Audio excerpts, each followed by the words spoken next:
देख रहे हैं आज तक, आपके साथ मैं हूं अंजना ओम कश्यप। वो जो मेरे सामने मुश्किलों का अंबार है, उसी से मेरे हौसलों की मीनार है। प्रधानमंत्री नरेंद्र मोदी जी, आप ही की लिखी हुई कविता की ये 2 लाइनें हैं। आपने 400 पार वाला टारगेट सेट किया है हौसलों की मीनार का। उसी पर बातचीत करने के लिए मेरे 3 सहयोगी मेरे साथ हैं, श्वेता सिंह, राहुल कंवल, सुधीर चौधरी। हम चारों आपसे सवाल जवाब करेंगे। आपको सबका स्वागत है और आज तक के दर्शकों को मेरा नमस्कार है। और मेरे लिए खुशी है कि इस पूरे चुनाव में कई बार मुझे आज तक के लोगों से कहीं न कहीं मिलने का मौका मिला है, लेकिन ये चतुष्कोण पूरा वैसे ये 4 जब इकट्ठे होते हैं, कई प्रकार की कहावतें, सब तो मैं उपयोग नहीं कर सकता हूँ। अच्छे वाली मैं बोल दूंगा। प्रधानमंत्री जी, लोग जब चुनावों की तैयारी करते हैं तो उम्मीदवारों की लिस्ट बनाते हैं, वो कौन हमारा स्टार कैंपेनर होगा, ये सब घोषणा पत्र तय करते हैं। लेकिन आप 100 दिन आगे का एजेंडा बनाने में लग गए हैं। इसीलिए मेरा पहला प्रश्न आपसे यही है कि 2014 में जब आप आए तो 100 दिन के अंदर आपने OROP, काले धन पर SIT गठित की। 2019 में आए तो 62वें दिन आपने ट्रिपल तलाक से आजादी दिलाई और कश्मीर में 370 से आजादी दिलाई 66वें दिन।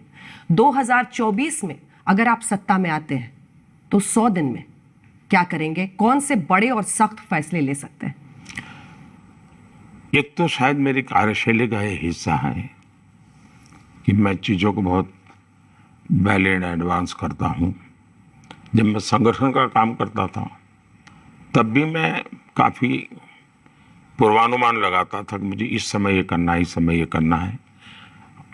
इसलिए मैं टाइम का भी ढंग से बंटवारा करता हूँ, प्रायोरिटी भी बड़ी आसानी से तय कर सकता हूँ। मैं किसी मैनेजमेंट स्कूल का स्टूडेंट तो नहीं रहा हूँ, लेकिन शायद ये मेरा काम करते करते डेवलप हुआ है। जब मैं गुजरात में था तो गुजरात में भी मैं, और आमतौर पर जो क्रिटिक्स होते हैं या ऑब्जर्वर्स होते हैं वो शुरू के तबके का देखते हैं। बहू भी जब शादी करके घर में नहीं आती है तो पहले 5, 7, 10 दिन बराबर देखा जाता है, ये कैसे पैर रखती, कैसे वो स्वाभाविक रहता है, दुनिया का स्वभाव है। तो मुझे लगा कि मुझे इसको एड्रेस भी करना चाहिए और मैं उस दिशा में चला। अब एक बड़ी इंटरेस्टिंग घटना बताता हूँ। 26 जनवरी को गुजरात में भूकंप आया, भयंकर भूकंप था। मैं उस समय पार्टी का काम करता था। अक्टूबर 7 को मुझे अचानक CM बनना पड़ा। CM शपथ लेकर के मैं सीधा भूकंपग्रस्त इलाके में चला गया। 2-3 रात में वहीं रहा, देखा सब चीजें।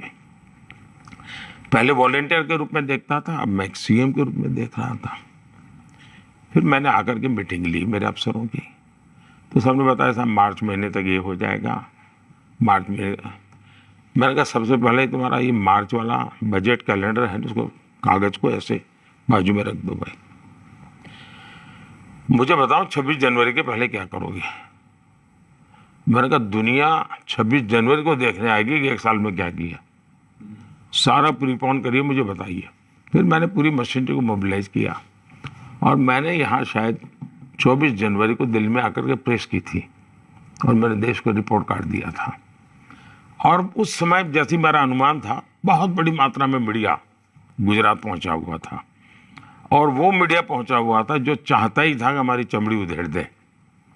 लेकिन मजा आप देखेंगे 24, 25, 26 जनवरी की रिपोर्ट वाहवाही के सिवा कुछ नहीं था। और उसका एक कारण ये था कि मैंने मार्च के डेड एंड को प्रीपोन कर लिया। तो मेरी टीम का उत्साह बढ़ गया कि यार देखिए सफलता काम रिकग्नाइज हो रहा है। तो मैं इसकी ताकत समझता हूँ और इसलिए मैं एक 100 दिन का। दूसरा, मैं ये नहीं चाहता हूँ कि सरकार चलती है यार कोई अच्छी चीज आ जाएगी तो देख लेंगे, जी नहीं। सरकार मुझे चलाना है, सरकार चलती है, इसके लिए मुझे लोगों ने नहीं बिठाया है जी। मुझे देश में कुछ चीज़ों को चलाना है, मुझे कुछ चीज़ों को बदलना है। और इसलिए मेरे पास, तो मैंने क्या किया, 2014 में मैंने 100 दिन के लिए सोचा, 5 साल के लिए मेरे पास मैनिफेस्टो था। 2019 में मैंने ये भी देखा, साथ साथ में मैंने ग्लोबल चित्र की तरफ भी थोड़ा ध्यान आकर्षित किया मेरा। 2024 में मेरी सोच थोड़ी लंबी है। मैं पिछले 5 साल से काम कर रहा हूँ 2047 पे, और ये 5 साल से काम चल रहा है। देश के शायद 20 लाख से ज़्यादा तो मैं कह सकता हूँ जिनसे मैंने इनपुट लिए हैं, और मैं उनके आधार पर 47 का एक विजन डॉक्यूमेंट बनाया। 2 पीढ़ी अफसरों की रिटायर्ड हो चुकी होगी इस पर काम करते करते, काफ़ी नए लोग आए हैं।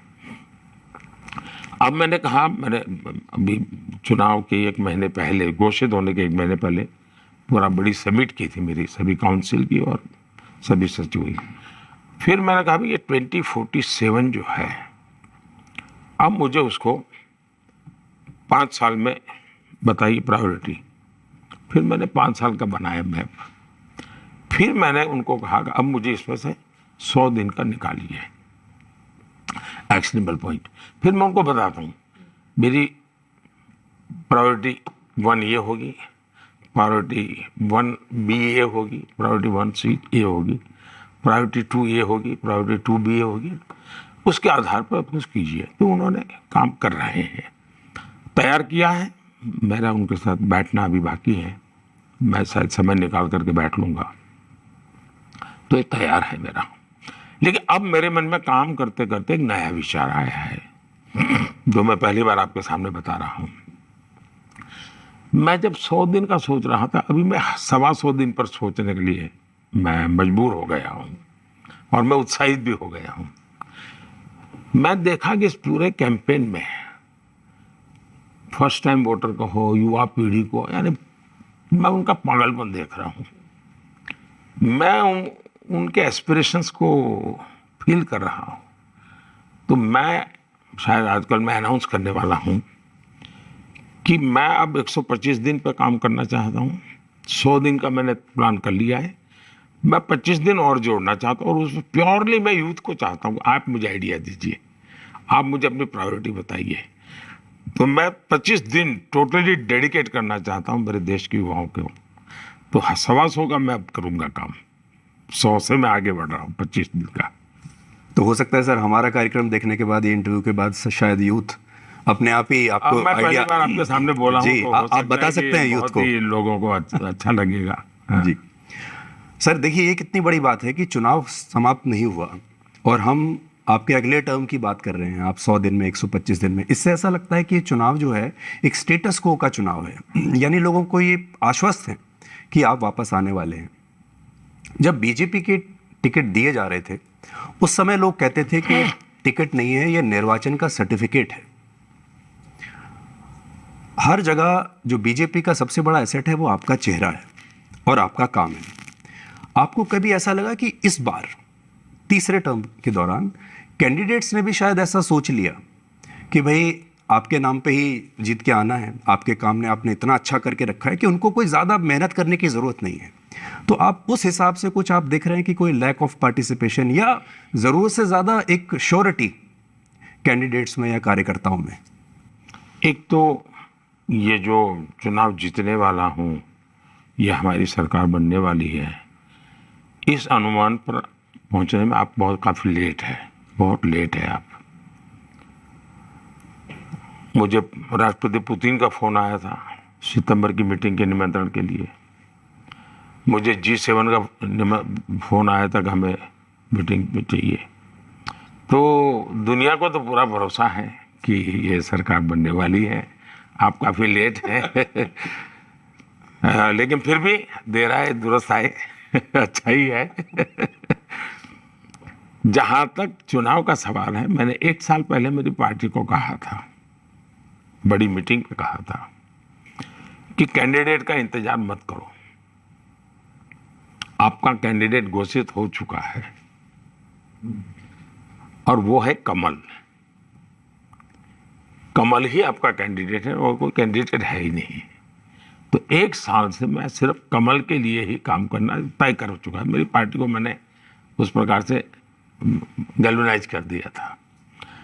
तो हम कमल के लिए ही सब लोग काम कर रहे हैं। मैं भी कमल के लिए काम कर रहा हूँ, मेरे साथी भी कमल के काम, और हमारे ओपोनेंट भी कमल के लिए काम कर रहे हैं। क्योंकि वो जितना कीचड़ उछालते हैं कमल ज्यादा खिलता है। तो वो काम वो कर रहे हैं और हम कमल की बात पहुंचा रहे हैं। पर आपको ऐसा लगता है कि ये आपका सबसे कंफर्टेबल चुनाव है? ऐसा है, कभी हमने कंफर्ट जोन में जाना नहीं चाहिए। अगर ये कंफर्टेबल है तो मैं खुद चुनौती खड़ी करूंगा। देखिए, आप देखिए स्ट्रेट हाईवे होता है ना, वहाँ एक्सीडेंट ज़्यादा होते हैं। जहाँ कर्व आते हैं वहाँ एक्सीडेंट कम होते हैं। मैं जागरूक रखना चाहता हूँ, मेरी टीम को जगाए रखना चाहता हूँ, दौड़ाए रखना चाहता हूँ। तो मैं कंफर्ट जोन वाली दुनिया मुझे मंजूर नहीं। पर लोग भी ये कहते हैं कि अगर सब इतना आसान है तो इतनी मेहनत क्यों कर रहे हैं आप? मेहनत तो मैं इसको अवसर मानता हूँ जी, मेरे लिए अपॉर्चुनिटी है। जनता जनार्दन के दर्शन करना, उनकी भावनाओं को समझना, यही तो मेरी प्राण शक्ति है, ये मेरी ऊर्जा है।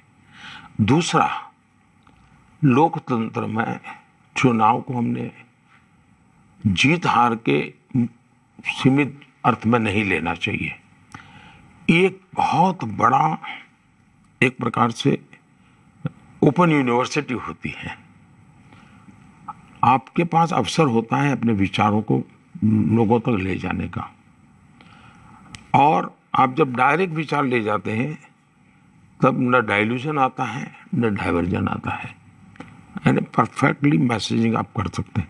फिर आप, अब जैसे काशी से गया तो मेरा काशी का मिजाज रहा था, लेकिन मैं कोडरमा गया, वहाँ का जो दृश्य देखा तो मैंने अपना पूरा भाषण का विषय बदल दिया। पहले मैं जाता था रास्ते में कुछ अलग सोचता था मैं, क्योंकि मुझे लगा कि मुझे ये जो लोग हैं मुझे इनके साथ ये बात करनी है। और मैं मानता हूँ सभी राजनीतिक दलों का कर्तव्य है कि वे चुनाव का भरपूर उपयोग करें, मतदाताओं को एजुकेट करें, अपनी आइडियोलॉजी से एजुकेट करें, अपनी वर्किंग स्टाइल से एजुकेट करें, अपने प्रोग्राम से एजुकेट करें। ये काम सबने करना चाहिए। मैं तो चाहूँगा अभी भी करें, अभी 15-20 दिन बचे हैं, अपने मतदाताओं को एजुकेट करें, लेकिन नहीं कर रहे हैं।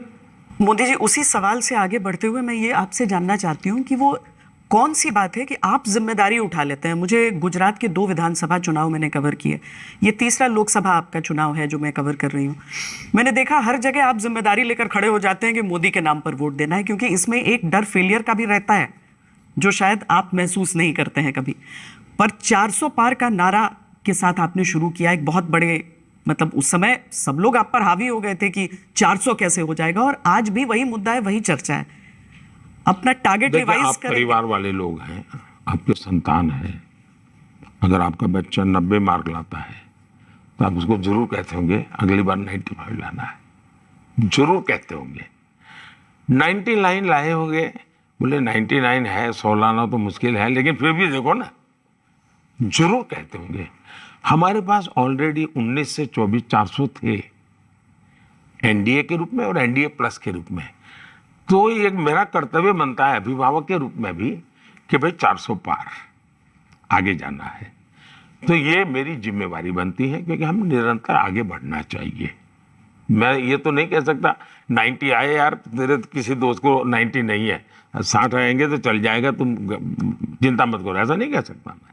90 है तो मैं कहूँगा 95 लाओ। तुम्हारे और दोस्तों का क्या है उसके आधार पर थोड़ा सोचते हैं। दूसरी बात है, जहाँ तक जिम्मेवारी, ये लीडरशिप का कर्तव्य है जी। आज देश का दुर्भाग्य है कि दूसरे के सर पर ठिकरा फोड़ दिया जाता है, नेता भाग जाते हैं, चमड़ी बचाते हैं। ये तो देश के लिए सबसे निराशा और दुख की बात है। कम से कम एक इंसान है जो जिम्मेवारी लेने को तैयार है, जो भागता नहीं है, जो कहता है जी मैं ये कहता हूं मेरी जिम्मेवारी है। और देश में राजनीतिक जीवन में हर दल में जिम्मेवारी लेने वाले लोग होने चाहिए। ऐसे लोग नहीं होने चाहिए जो अपने साथियों पर ठिकरा फोड़ करके भाग जाए। ये शोभा नहीं देता है जी। प्रधानमंत्री जी, जब 2014 का चुनाव हुआ उस वक्त देश में मनमोहन सिंह के खिलाफ कांग्रेस और यूपीए के खिलाफ बहुत गुस्सा था, लोग बदलाव चाहते थे। 2019 का चुनाव हुआ, उससे पहले पुलवामा, बालाकोट हुआ, राष्ट्रीयता का भाव था देश भर में और लोग आपको एक और मौका देना चाहते थे। इस बार विश्लेषक ऐसा कह रहे हैं कि क्या उस तरह का जोश और जज्बा वोटर्स में है जो कि 2019 में था? वोटिंग परसेंटेजेस थोड़ी सी कम हुई हैं, वोटिंग परसेंटेज के डिक्लाइन को आप कैसे देखते हैं? और क्या आपको लगता है कि वोटर्स में एक तरीके से उस तरह का एंथुजियाज्म नहीं है जो कि 2014 और 2019 में था? उसको आप कैसे स्टडी करते हैं? ऐसा है कि कुछ लोगों की रोजी रोटी इस पर डिपेंडेंट है। उनको खुद को रिलेवेंट रहने के लिए क्या करना होगा? कुछ तो चीजें सगुफे छोड़ने पड़ते हैं, वरना तो हवा बन जाए यार, ये तो जीता हुआ है, चुनाव में क्या है यार, एडवर्टाइजमेंट भी नहीं मिलेगा, कुछ बेकार हो जाएगा। तो ये भी एक कारण है। मुझे याद है मैं गुजरात में पार्टी का काम करता था, तो यानी शायद वो होगा चुनाव और 95 पहले का कोई चुनाव होगा। तो उसके पहले नगर पालिका के चुनाव हुए थे, और नगर पालिकाओं के चुनाव में हमारे यहाँ सिंबल पे नहीं लड़ा जाता था, ज़्यादातर इंडिपेंडेंट लड़ते थे लोग। लेकिन भाजपा ने शुरू किया कि नहीं, हम सिंबल पे लड़े, लोगों को आदत डाल, क्योंकि जिम्मेवारी तय हो। लड़ते तो बीजेपी पे भी कार्यकर्ता लड़ते थे, इंडिपेंडेंट लड़ते थे, तो हम पार्टी सिंबल पर लड़े।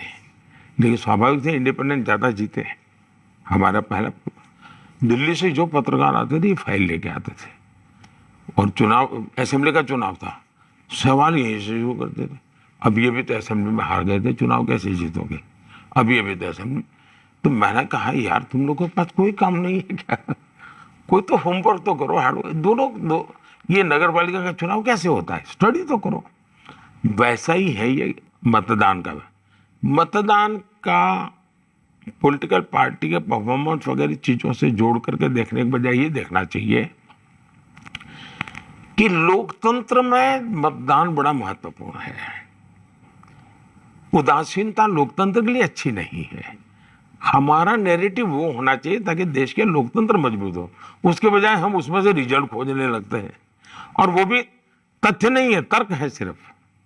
अब उन तर्कों के पीछे समय बर्बाद करके क्या करेंगे जी लोग? मैं नीचे जमीन पे जाता हूँ, और मैंने कभी पहले क्लेम नहीं की है जी। आपने देखा होगा मेरे खिलाफ शिकायत ये है कि मैं हार जीत के क्लेम नहीं करता रहता हूँ। इस बार भी मैंने क्लेम नहीं किया था, हाउस में मैंने, लोग बोल रहे थे 400 पार, मैं खुद क्लेम नहीं करता था, लेकिन मुझे पता तो चलता है जी। हाँ, मैं तैयारी करता हूँ 100 दिन में क्या करूँगा, 5 साल में क्या करूँगा, 2047 का मैं करूँगा, तो मुझे मालूम है ये जिम्मा मुझे निभाना है। लेकिन आपके इस आत्मविश्वास को जोड़ दिया जाता है बहुत सारी और चीज़ों से भी, संस्थाओं पर सवाल उठाए जाते हैं, और विपक्षी दल जो आपके ऊपर एक बहुत संगीन आरोप लगाते हैं सरकार पर, वो ये कि संस्थाओं को प्रभावित किया जाता है, और उसमें इलेक्शन कमीशन का नाम, क्योंकि उस संस्था पर सबका, जनता का भरोसा है। इसीलिए मैं इस आरोप पर आपका जवाब चाहती हूँ कि वो कहते हैं पहले चरण का जब चुनाव हुआ तो मतदान के आंकड़े आने में 11 दिन क्यों लग गए, क्यों उन आंकड़ों को छुपाया जा रहा है? इस आरोप पर क्या कहेंगे? बहुत अच्छा सवाल आपने पूछा, और मैं कम से कम आज तक से अपेक्षा करता हूँ, और हो सकते तो इंडिया टुडे भी, इंडिया टुडे नाम का, हाँ, दोनों से, कि जो इलेक्शन कमीशन ने एक चिट्ठी लिखी है, उस चिट्ठी पर ही विद्वानों की डिबेट हो, पॉलिटिशियनों की नहीं, जो एक्सपर्ट है, जो इस विषय को जानते हैं, उनकी डिबेट हो।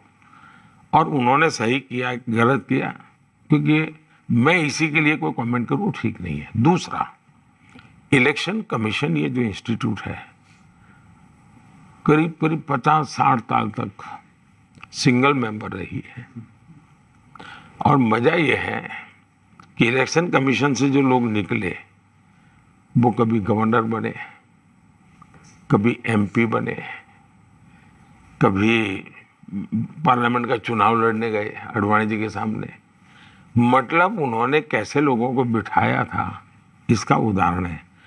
उस जमाने के जो इलेक्शन कमीशन जो रिटायर हुए, जो बैठे हैं, वे आज भी उसी पॉलिटिकल फिलोसॉफी को प्रमोट करने वाले ट्वीट करते हैं, ओपिनियन अपने देते हैं, आर्टिकल लिखते हैं। इसका मतलब अब जाकर के इलेक्शन कमीशन पूर्ण रूप से स्वतंत्र बना है, और मैं चाहूँगा आज तक से, और मुझे पक्का विश्वास है अभी नहीं तो कभी न कभी आप लोग करेंगे, कि भारत के इलेक्शन कमीशन के जो यात्रा है उस पर एनालिसिस हो। मेरा दूसरा कहना है, दुनिया में भारत के ब्रांडिंग के लिए जो हमारे पास अलग अलग चीज़ें हैं, जैसे मैं जब दुनिया को कहता हूँ मेरे यहाँ 900 टीवी चैनल है, वो टीवी चैनल मेरे साथ क्या करती हूँ मेरा मुद्दा नहीं है। मैं दुनिया को बताता हूँ ये मेरा देश है, 900 टीवी चैनल। तो सुन करके चौंक जाते हैं, उनको क्या 900 टीवी चैनल, और मैं कहता हूँ इतने लैंग्वेजेज में है, तो परेशान हो जाते हैं। तो मेरे लिए 900 चैनल मुझे दिन रात क्या करते हैं वो अलग विषय है, लेकिन 900 चैनल होना मेरे देश की ताकत है। तो मैं दुनिया के सामने ले भारत का इलेक्शन कमीशन, भारत की इलेक्शन प्रोसेस, ये विश्व के लिए एक बहुत बड़ा अजूबा है। ये हम सबका कर्तव्य है कि हमारे देश का ब्रांडिंग करें। मैं तो चाहता हूं कि आप लोगों ने विश्व भर से अलग अलग मीडिया हाउसेस को यहाँ इनवाइट करना चाहिए। चुनाव में 2 हेलीकॉप्टर उनके लिए ले लेना चाहिए। कुछ गलत नहीं है जी। आपने अच्छा आइडिया दिया अगले बार के लिए। बस सच बताओ, इससे आपका भी एक ग्लोबल बनेगा।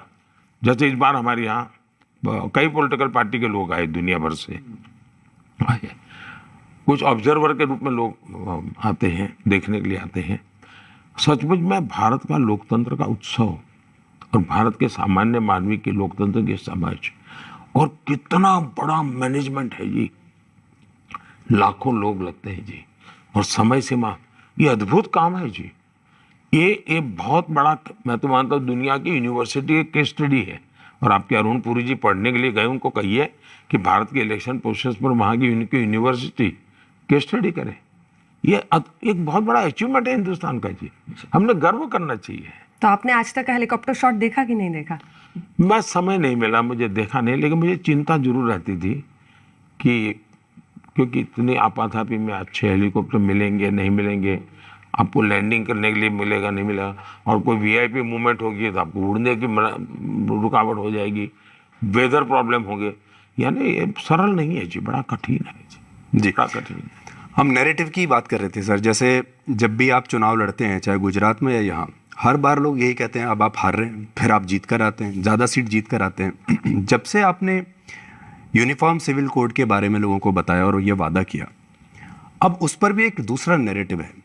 अब लोग कहते हैं कि ये 1 नेशन 1 ड्रेस हो जाएगी, 1 नेशन 1 फूड हो जाएगा, 1 नेशन 1 लैंग्वेज हो जाएगा, और उसका एक आगे ये है कि अब 1 नेशन 1 लीडर हो जाएगा, और हम उसी तरफ बढ़ रहे हैं। क्या कभी आपको अवसर मिला है क्या कि ऐसा जो बोलते हैं उनको जरा काउंटर सवाल करें आप? एक आध बार तो कीजिए कि आप ये नैरेटिव लाए कहाँ से भाई? गंभीर बात बता रहे हैं, उनको बताइए कि आपने यूसीसी पढ़ा है क्या, यूसीसी होता क्या है? ये तो कुछ तो आपकी भी तो जिम्मेवारी बनती है ना भाई, मुझे जवाब दे करके देश को बताना, या आप भी तो थोड़ा होमवर्क कीजिए। नहीं, जिनके मन में लेकिन कम से कम इस देश के पास एग्जाम्पल है, गोवा में यूसीसी है। मुझे बताइए, क्या गोवा के लोग एक ही प्रकार के कपड़े पहनते हैं क्या? क्या गोवा के लोग एक ही प्रकार का खाना खाते हैं क्या? क्या मजाक बना के रखा है यूनिफॉर्म सिविल कोड, इसका कोई लेना देना ही नहीं जी। भारत की सुप्रीम कोर्ट ने कम से कम 2 डज़न बार कहा है कि इस देश में यूसीसी लाओ। मुझे याद है कि मैं शायद एकता यात्रा में जब चला था, कन्याकुमारी से कश्मीर जा रहा था, और महाराष्ट्र में शायद औरंगाबाद मोस्ट प्रोबेबली हमारा जो रथ का शाम का जो कार्यक्रम था, उसमें चिली का कोई बाजार है शायद मिर्च का, और डॉक्टर जोशी जी को उसकी एलर्जी है, तो वो एकदम से बीमार हो गए, यानी बड़ी हालत खराब हो गई उनकी। अच्छा, ये भी ध्यान नहीं रहा कि वहाँ हम कार्यक्रम करें या न करें, तो फरा मोर्चा मुझे संभालना पड़ा, और मैं तो बहुत जूनियर था। तो फिर वहाँ मैं जा रहा था, हमारा रथ, एक स्कूल के बच्चे सब खड़े थे, मैंने कहा रथ रोको, भाई नीचे बात करते हैं। तो मैं बच्चों के साथ बात करने का, ऐसा उसका वीडियो कहीं उपलब्ध होगा उस जमाने। मैंने बच्चों को कहा, भाई बताओ भाई, आपके परिवार में 5 लोग हैं, बड़े भाई के लिए आपके माता पिता एक नियम कानून रखते हैं, दूसरे भाई के लिए दूसरा नियम कानून रखते हैं, तीसरे के लिए तीसरा, तो आपका परिवार चलेगा क्या? सब बच्चों नहीं नहीं, ऐसा कैसे चल सकता है? नहीं, मैंने कहा भाई ऐसा देश तो कहता है क्या है? साहब दया ने 10 सवाल पूछे दिए, उन बच्चों ने कहा यूनिफॉर्म सिविल कोड होना चाहिए। और ये 8वीं 9वीं के बच्चे थे। जो मेरे देश के महाराष्ट्र के टियर 2 टियर 3 सिटी के बच्चे समझते हैं, वो देश के नेता नहीं समझते हैं, तब मेरे मन में सवाल उठता है जी। ये झूठे नैरेटिव, और नैरेटिव कोई इंसान नहीं चलाता है।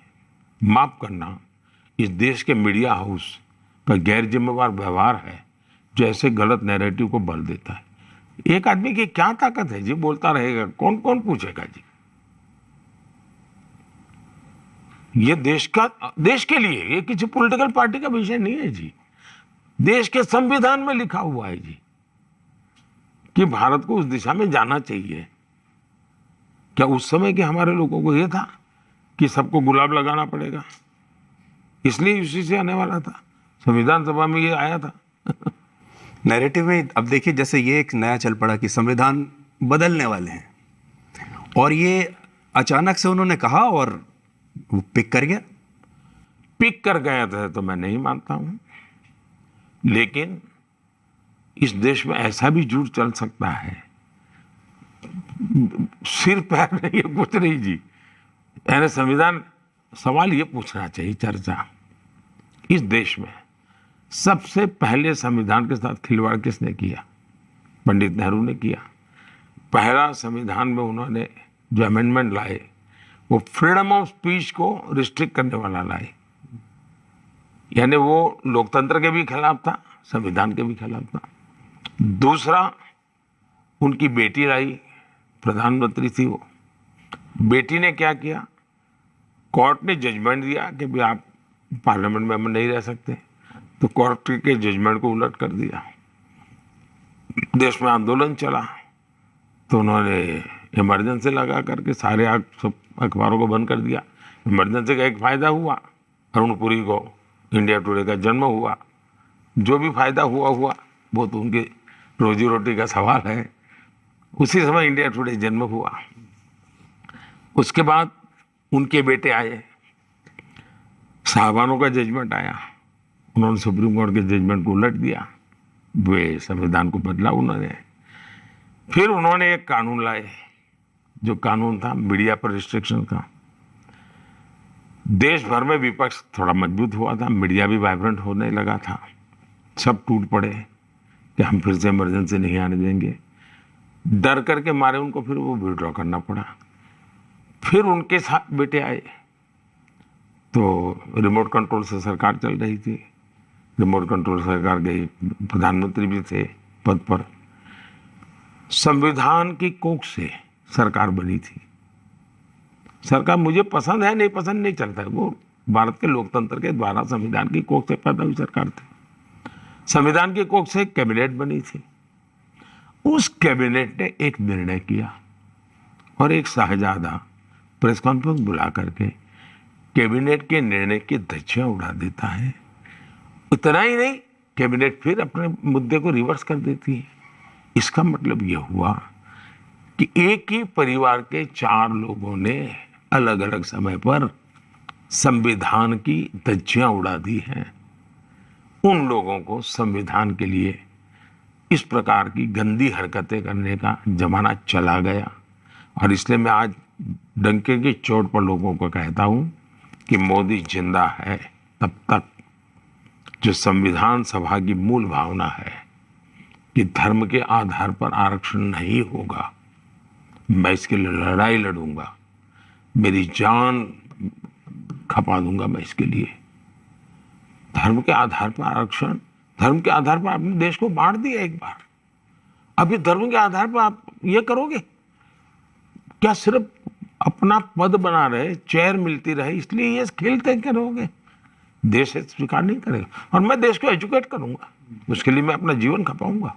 मोदी जी, इस चुनाव के दौरान और उससे पहले भी विपक्षी पार्टियां ये आरोप लगाती हैं कि लोकतंत्र हिंदुस्तान में खतरे में है।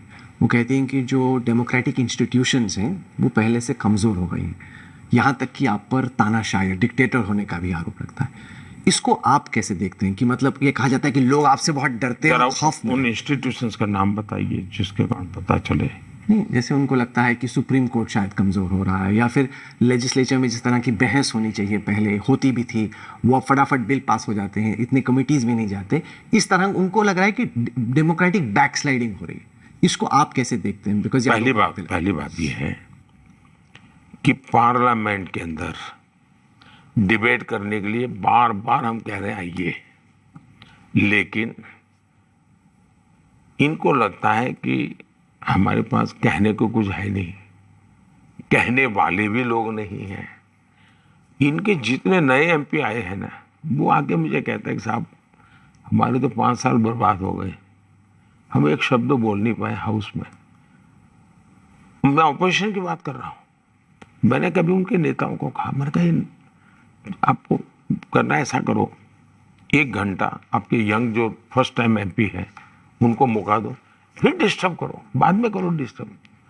इनको जीवन में ये सब मैं कह चुका मुझे। इनको मेरी कोशिश रही है कि ये लोग कुछ करें, लेकिन दुर्भाग्य है कि कांग्रेस का ये परिवार, उनके लिए लोकतंत्र मतलब उनका सत्ता में होना। वे आज भी ये स्वीकार करने को तैयार नहीं है कि 2014 से इस देश में कोई दूसरी सरकार देश ने चुनी है, कि कोई दूसरा प्रधानमंत्री है जो देश ने बनाया है, मन से स्वीकार नहीं कर पा रहे हैं। और इसलिए वो हर जगह पे उनके मैनिफेस्टो के मुद्दे अगर आप इंप्लीमेंट कर रहे हैं तो भी उनको बुरा लग रहा है। उनकी कही हुई बातें आज अगर आप इंप्लीमेंट कर रहे हैं, उनको तो खुशी होनी चाहिए, भाई ये तो हम कहते थे आप कर रहे हैं, अच्छी बात है, हमें मौका नहीं मिला। प्रणब मुखर्जी कहते थे, आपने उनकी किताब में देखा होगा कि मेरे साथ जो उन्होंने काम किया वो कितना डेमोक्रेटिक वे में काम हुआ, राष्ट्रपति की इंस्टीट्यूशन की कितनी प्रतिष्ठा हमने बढ़ाई है। सुप्रीम कोर्ट, मुझे बताइए, ऊपर से लोग कहते हैं कि सरकार की तो सुप्रीम कोर्ट में कुछ चलती ही नहीं है, हम पर तो आरोप ये है जी। और उसमें हम लोग एबिलिटी के लिए क्वेश्चन किया जा रहा है। इसका मतलब पहले कुछ एबल लोग थे जो जुडिशरी को मैनेज करते थे और वो इंस्टीट्यूशन ठीक थी। मैं मानता हूं मुझे क्यों मैनेज करना चाहिए, कानून का काम करेगा। प्रधानमंत्री जी, एक आरोप जांच एजेंसियों को लेकर आपकी सरकार पर लगता है। विपक्ष चिल्लाता है ईडी, सीबीआई, इनकम टैक्स, ये सारे विभाग जो विपक्षी नेता है उन पर तो बहुत अग्रेसिव होकर आक्रामक तरीके से कार्रवाई करते हैं, जेल में भी पहुंचाते हैं, लेकिन जो एनडीए में शामिल हो जाते हैं विपक्ष के नेता, उन पर सॉफ्ट हो जाता है। इस आरोप पर ऐसा है कि ऐसा कर करके उन मुद्दे को टालिए मत। ये तरीका है। जैसे मैं कहता हूं कि परिवारवादी पार्टी, तो हमारे मीडिया के लोग मुझे सवाल क्या पूछते हैं कि राजनाथ सिंह का बेटा भी तो है। दोनों में फर्क है जी। हम मुद्दों को इस प्रकार से डाइवर्ट करने की मदद मीडिया कम से कम इन लोगों को न करें, ये मेरा आग्रह रहेगा। मैं जब परिवारवादी पार्टी कहता हूं उसका मतलब है कि party of the family, by the family, for the family. किसी परिवार के 10 लोग अगर पब्लिक लाइफ में आते हैं तो बुरा है, सब मैं नहीं मानता हूं। 4 लोग अगर बढ़ चढ़ करके आगे जाते हैं तो बुरा नहीं मानता हूं, लेकिन वो पार्टी नहीं चलाते हैं जी, पार्टी निर्णय करती है। वैसे ही ईडी जो कदम उठाती है, वो कदम, आप मुझे बताइए कि आज से 20 साल पहले खबरें क्या रहती थी, ब्लैक मार्केट पर सर्च हुई, रेड हुई, इतना चीजें पकड़ी गई, इतनी चीनी पकड़ी गई। अब वो खबरें आती हैं क्या? नहीं आती है। क्यों? क्योंकि उस समय उस इंस्टीट्यूट ने जो भी काम किया, जो कानून में बदलाव आया, टैक्सेशन में परिवर्तन आया, तो ब्लैक मार्केट की दुनिया हिंदुस्तान के पब्लिक लाइफ में, थिएटर में भी ब्लैक मार्केट वाला सुनने को मिलता नहीं है। इसलिए नहीं कोई संसद में चला गया, थिएटर में वो सुन नहीं मिलता है कि भाई ब्लैक मार्केट वाला हो, वैसा ये चला गया। भ्रष्टाचार भी जा सकता है, क्यों? अगर उसके पास जिसकी काम जिम्मेवारी है वो काम करे तो सचमुच जो पूछना चाहिए कि 10 साल तक ईडी को इतना पगार दिया, उन्होंने काम किया क्या भाई? 2004 से 2014 काम क्यों नहीं किया? उसकी ड्यूटी है। मुझे बताइए, रेलवे का टिकट चेकर है, वो टिकट चेक नहीं करेगा तो रखने की क्या जरूरत है भाई? उसी काम के लिए है वो। आप अगर मीडिया में है, आप अगर मोदी का झंडा लेकर के भक्तिपूर्वक घूमते रहेंगे तो आपको कौन आज तक वाला रखेगा? कल निकाल देगा वो। आपका काम है 10 चीजें खोज के लाइए, जो ठीक लगे उसको दुनिया के सामने ले जाइए, आपका काम और करते हैं आप लोग। वैसे ही ईडी का काम है वो करे। आंकड़े क्या कह रहे हैं?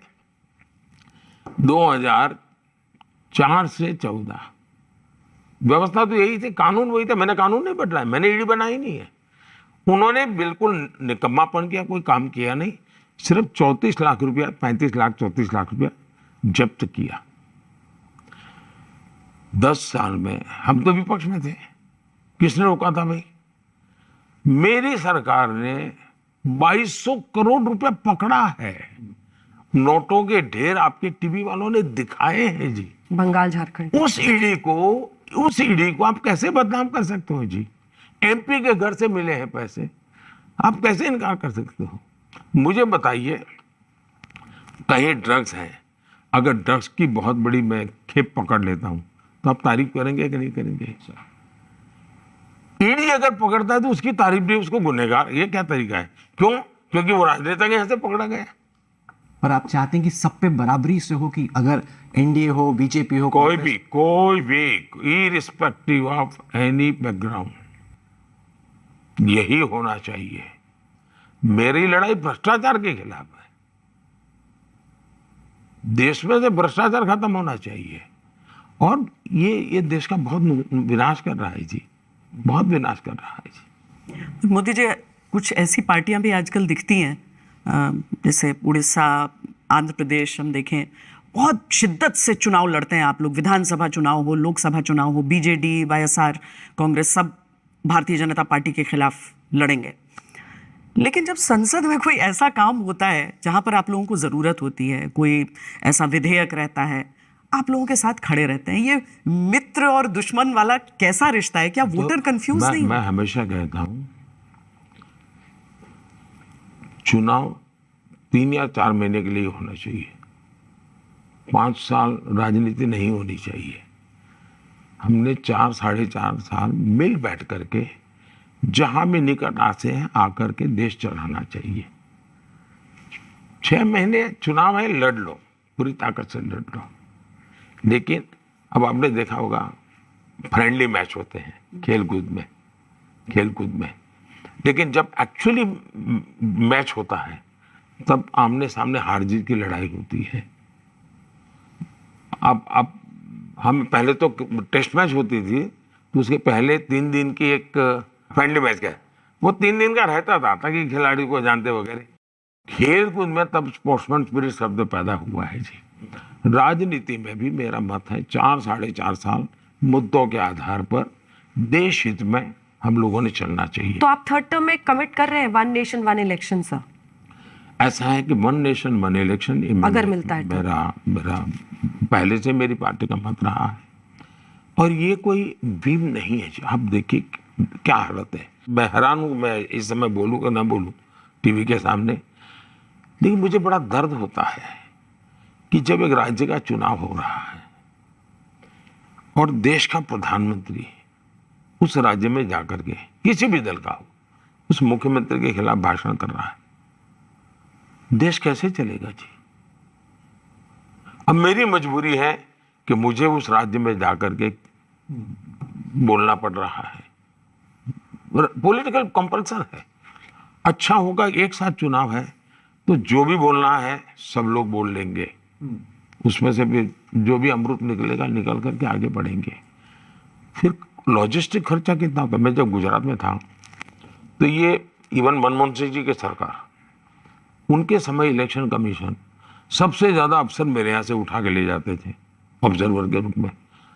70-80 मेरे अफसर चले जाते थे और साल में करीब करीब 100 दिन किसी न किसी चुनाव में लगे रहते थे। तो मैं कहता भाई मेरा राज्य इतना एक्टिव राज्य है, मैं 80 लोग चले जाते, मैं करूँगा कैसे? ये बंद करो आप, मैं ऑब्जर्वर नहीं दूंगा। तो उनके कानून ऐसा है कि मुझे देना पड़ता था। ये हर राज्य की मुसीबत होगी जी, इतने ऑब्जर्वर जाते हैं। अच्छा, फिर आचार संहिता, 45 दिन तक सबको वैकेशन मिल जाता है, सब मौज करते हैं जी। 6-7 में मोस्ट प्रोबेबली देश, इतना बड़ा देश रुक जाए, कैसे रुक सकता है जी? इतने बड़े देश में बहुत बड़ा संकट है। पहले भी हमारे देश में 1 नेशन 1 इलेक्शन नहीं था जी, ये 67 के बाद आया। तो अभी एक कमीशन में बिठाया, कमीशन की रिपोर्ट आई है, रिपोर्ट का स्टडी कर रहे हैं, स्टडी कर करके उसमें एक्शनेबल पॉइंट आएंगे। हमारा एक कमिटमेंट है, कमिटमेंट पॉलिटिकल कमिटमेंट नहीं है जी, देश के लिए बहुत जरूरी है ये। रोजगार बनाम लाभार्थी, एक बहस ये भी देश में छिड़ी हुई है। विपक्ष का ये कहना है, कांग्रेस पार्टी जो अपना न्याय पत्र लेकर आई है कि 30 लाख नौकरियां देंगे, 1 लाख हम शिक्षित युवाओं को देंगे। आपका फोकस लाभार्थियों पर रहता है। अब वो कह रहे हैं कि हम ज्यादा अग्रेसिव, आक्रामक तरीके से बेरोजगारी के मुद्दे को डील कर रहे हैं। ये कांग्रेस का दावा है, बनाम बीजेपी, बनाम प्रधानमंत्री नरेंद्र मोदी। इस पर आपका? अगर वो इतने ईमानदार है, जहां उनकी सरकारें हैं वहां उनके मुंह पे ताला क्यों लग जाता है? वहां क्यों नहीं बोलते हैं? दूसरा, अगर सरकार का रोजगार का जिम्मा है तो जैसे भारत सरकार का है वैसे राज्य सरकार का है, वैसा स्थानीय स्वराज संस्था का, सबका जिम्मा है। तो मेरे हिस्से में तो बहुत कम जिम्मेवारी आएगी। फिर भी आप अगर वादा पूरे करने की बात करेंगे, अभी अभी मेरे हिसाब से रोजगार के जो रिकॉर्ड आए हैं, कल ही के स्कॉच ने एक रिपोर्ट दिया है, 10 साल में जो माइक्रो फाइनेंस हुआ है, इस माइक्रो फाइनेंस के कारण जो रोजगार उपलब्ध हुआ है, क्या उसको आप रोजगार नहीं मानेंगे? केंद्र की 10-12 जो योजना ऐसी हैं जिसके आधार पर उन्होंने एनालिसिस किया कि भाई एक घर बनता है तो कितने पर्सन आवर्स रोजगार मिलता होगा। पहले मैन आवर्स कहते थे, अब जेंडर न्यूट्रल दुनिया हो गई तो पर्सन आवर बोलते हैं। तो कहते हैं भाई 5 करोड़ पर्सन ईयरली उनका हुआ है, यानी अपने नौकरी जनरेट हुई है। अब ये आंकड़ा बहुत बड़ा है जी, इसके हिसाब से देखें तो सारे। अब मुझे कोई बताए कि पहले अगर 100 किलोमीटर रोड बनता था, आज अगर 200 किलोमीटर बनता है तो मैन पावर लगा होगा कि नहीं लगा होगा, या तो पर्सन पावर लगा होगा कि नहीं लगा होगा। पहले इलेक्ट्रिफिकेशन इतना होता था, आज इतना होता है।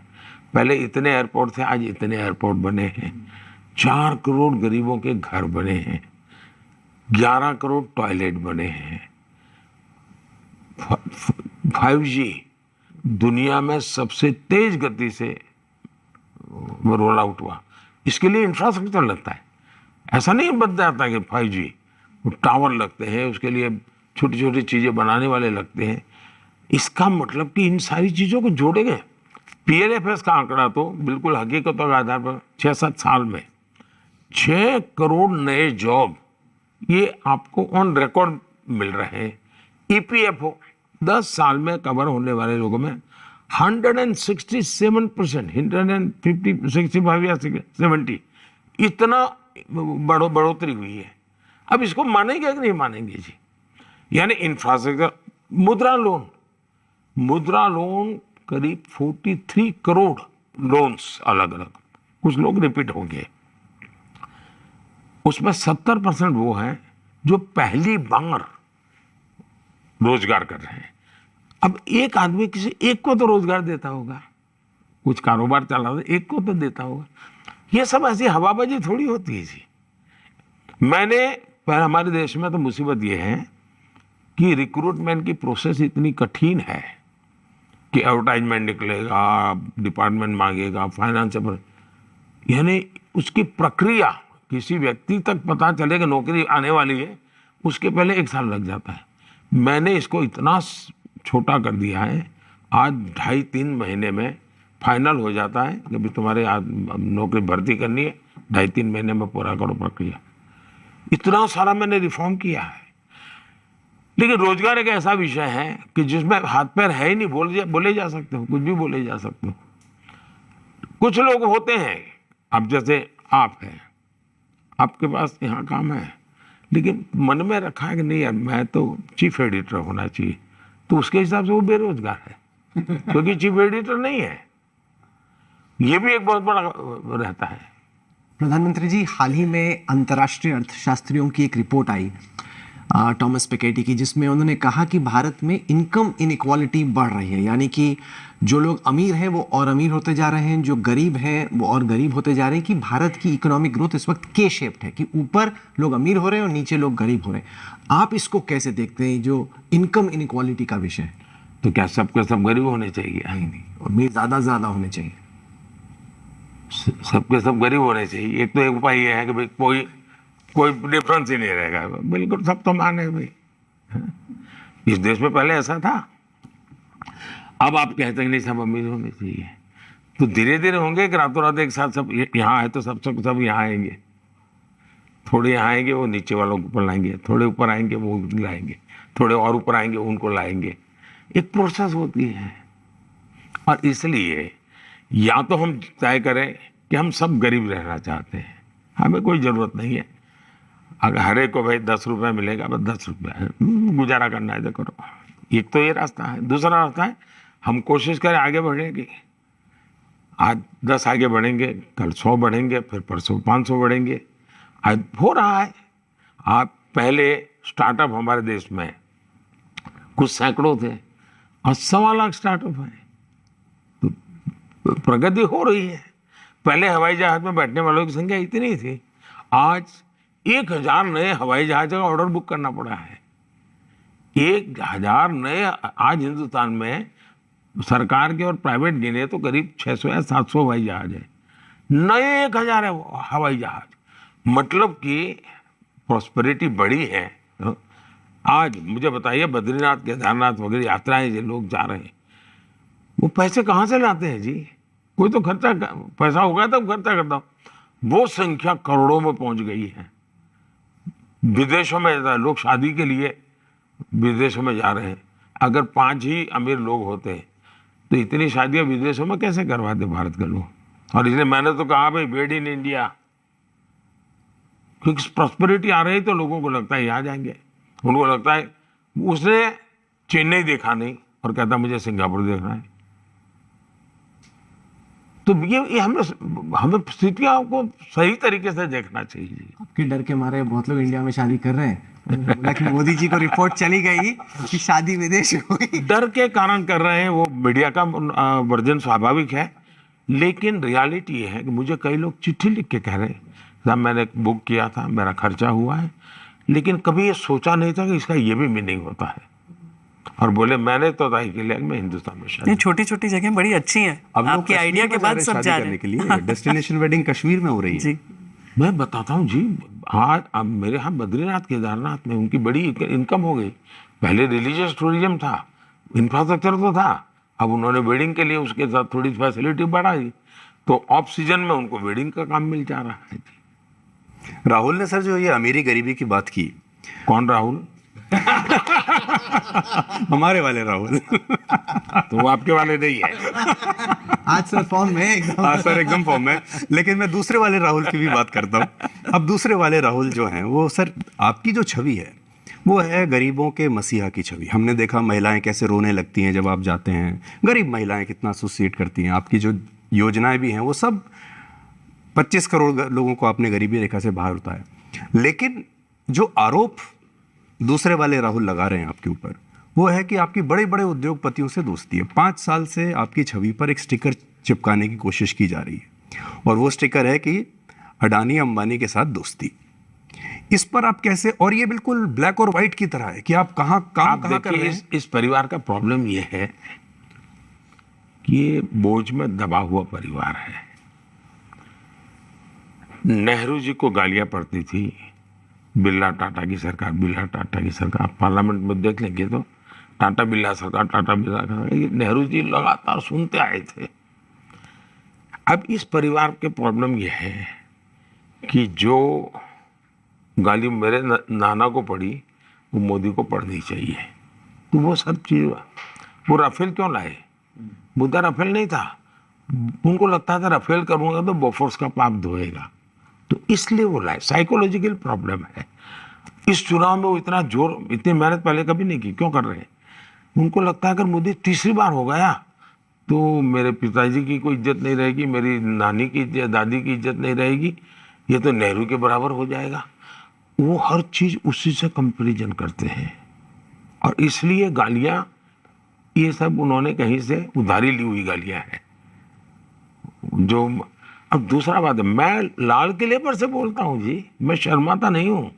मैं लाल किले से बोलता हूँ, इस देश में वेल्थ क्रिएटर्स की इज्जत होनी चाहिए। मेरे देश में जो सक्षम लोग हैं, जो सामर्थ्यवान लोग हैं, इनकी प्रतिष्ठा बढ़नी चाहिए। मैं मेरे 15 अगस्त के जो गेस्ट लिस्ट होता है उसमें मैं खिलाड़ी जो अचीवर्स हैं उनको बिठाता हूँ। अगर देश अचीवर्स की पूजा नहीं करेगा, देश अचीवर्स का महात्मा ही नहीं करेगा, तो मेरे देश में पीएचडी करने वाले लोग कहाँ से निकलेंगे? साइंटिस्ट कहाँ से निकलेंगे? जीवन के हर क्षेत्र में अचीवर्स की इज्जत होनी चाहिए भाई। अगर कल आज तक ग्लोबल चैनल बनता है तो मैं सबसे पहला हूँ साहब ताली बजाऊंगा जी। मुझे मालूम है आज तक मेरे साथ क्या जुल्म करता है, लेकिन मैं उसकी ताली बजाऊंगा क्योंकि मेरे देश की आज तक ग्लोबल हुआ। मुझे तो दुख है जी कि CNN, BBC, आज़ादी के 75 साल हुए, मेरी एक ग्लोबल चैनल, अल जजीरा रातों रात आए और ग्लोबल चैनल बन जाए। अब कोई कहेगा तुम तो अरुण पुरी बड़े धनपति की मदद कर रहे हो। मैं धनपति की मदद नहीं कर रहा हूँ, मेरे देश का गर्व है। मेरे देश की मल्टीनेशनल कंपनियां क्यों नहीं होनी चाहिए भाई? दुनिया में मेरे देश की कंपनियों की दुकानें क्यों नहीं होनी चाहिए? दुनिया के लोग नौकर रोजगार के लिए मेरे देश के, शर्माते क्या हो भाई? हाँ, बेईमानी की है तो फांसी पर लटका दो, गलत तरीके से दिया है तो फांसी पर लटका दो, लेकिन मैं मेरे देश में वेल्थ क्रिएटर की इज्जत करूंगा। मेरे देश के उज्जवल भविष्य के लिए जितना मैं पूज्य भाव से मेरे श्रमिक के पसीने की चिंता करता हूं, उतने ही भाज्य भाव से मैं पूंजीपति के पैसों का भी महत्व समझता ये बहुत बड़ी बात है। हूं। मेरे लिए पूंजीपति का पैसा हो, मैनेजमेंट करने वालों का दिमाग हो, परिश्रम करने वाले का पसीना हो, ये तीनों को एक परिवार के रूप में मैं देखता हूं, तब जाकर के विकास होता है। पर ये पैसों की बात आपने की है तो मुझे आपकी एक रैली की एक बात याद आती है, क्योंकि जब ईडी ऐसे नोटों का अंबार बरामद करते जाता है तो मैंने श्वेत पत्र किया इस मुद्दे पे कि ये ईडी जो जब्त करता है पैसा, वो पैसे जाते कहाँ हैं? और बड़ा दुख हुआ जानकर कि वो जब तक मामला चलेगा वो जब्त रहेगा। आपने कहा कि ये जो पैसे भ्रष्टाचारियों से लिए जाएंगे वो आम लोगों तक पहुंचाए जाएंगे, वापस लौटाए जाएंगे। ये कैसे संभव होगा? आपने बहुत बहुत मार्मिक चीज पूछी है और मैं मानता हूं अच्छा होगा आज तक के लोगों के इसके बहाने दर्शकों को भी मदद मिलेगी। मैंने एक दो प्रकार के भ्रष्टाचार हैं। एक जो बड़े बड़े कारोबार में करते हैं जिसमें लेने वाला भी कुछ बताता नहीं, देने वाला भी नहीं बताता, ये मुसीबत है।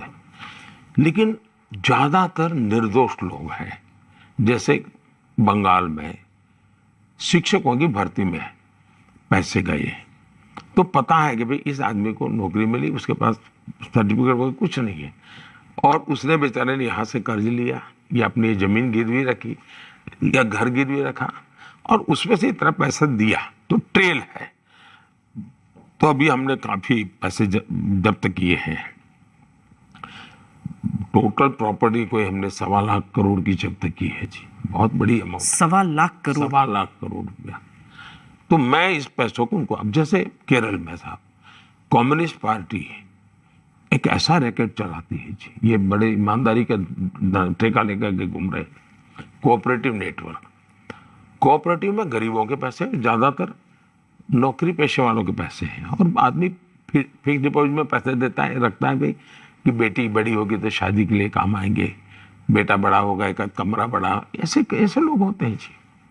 इन्होंने क्या किया, इन पैसों को अपने निजी बिजनेस पार्टनरशिप के नाम पर बांट दिए और हजारों करोड़ का घपला उन्होंने किया है बैंकों में, कोऑपरेटिव बैंकों में। ये आपके लिए जैसे वो केरल फाइल को लेकर के तो आप लोग डरते हैं, लेकिन इसमें काम कर सकते हैं साहब।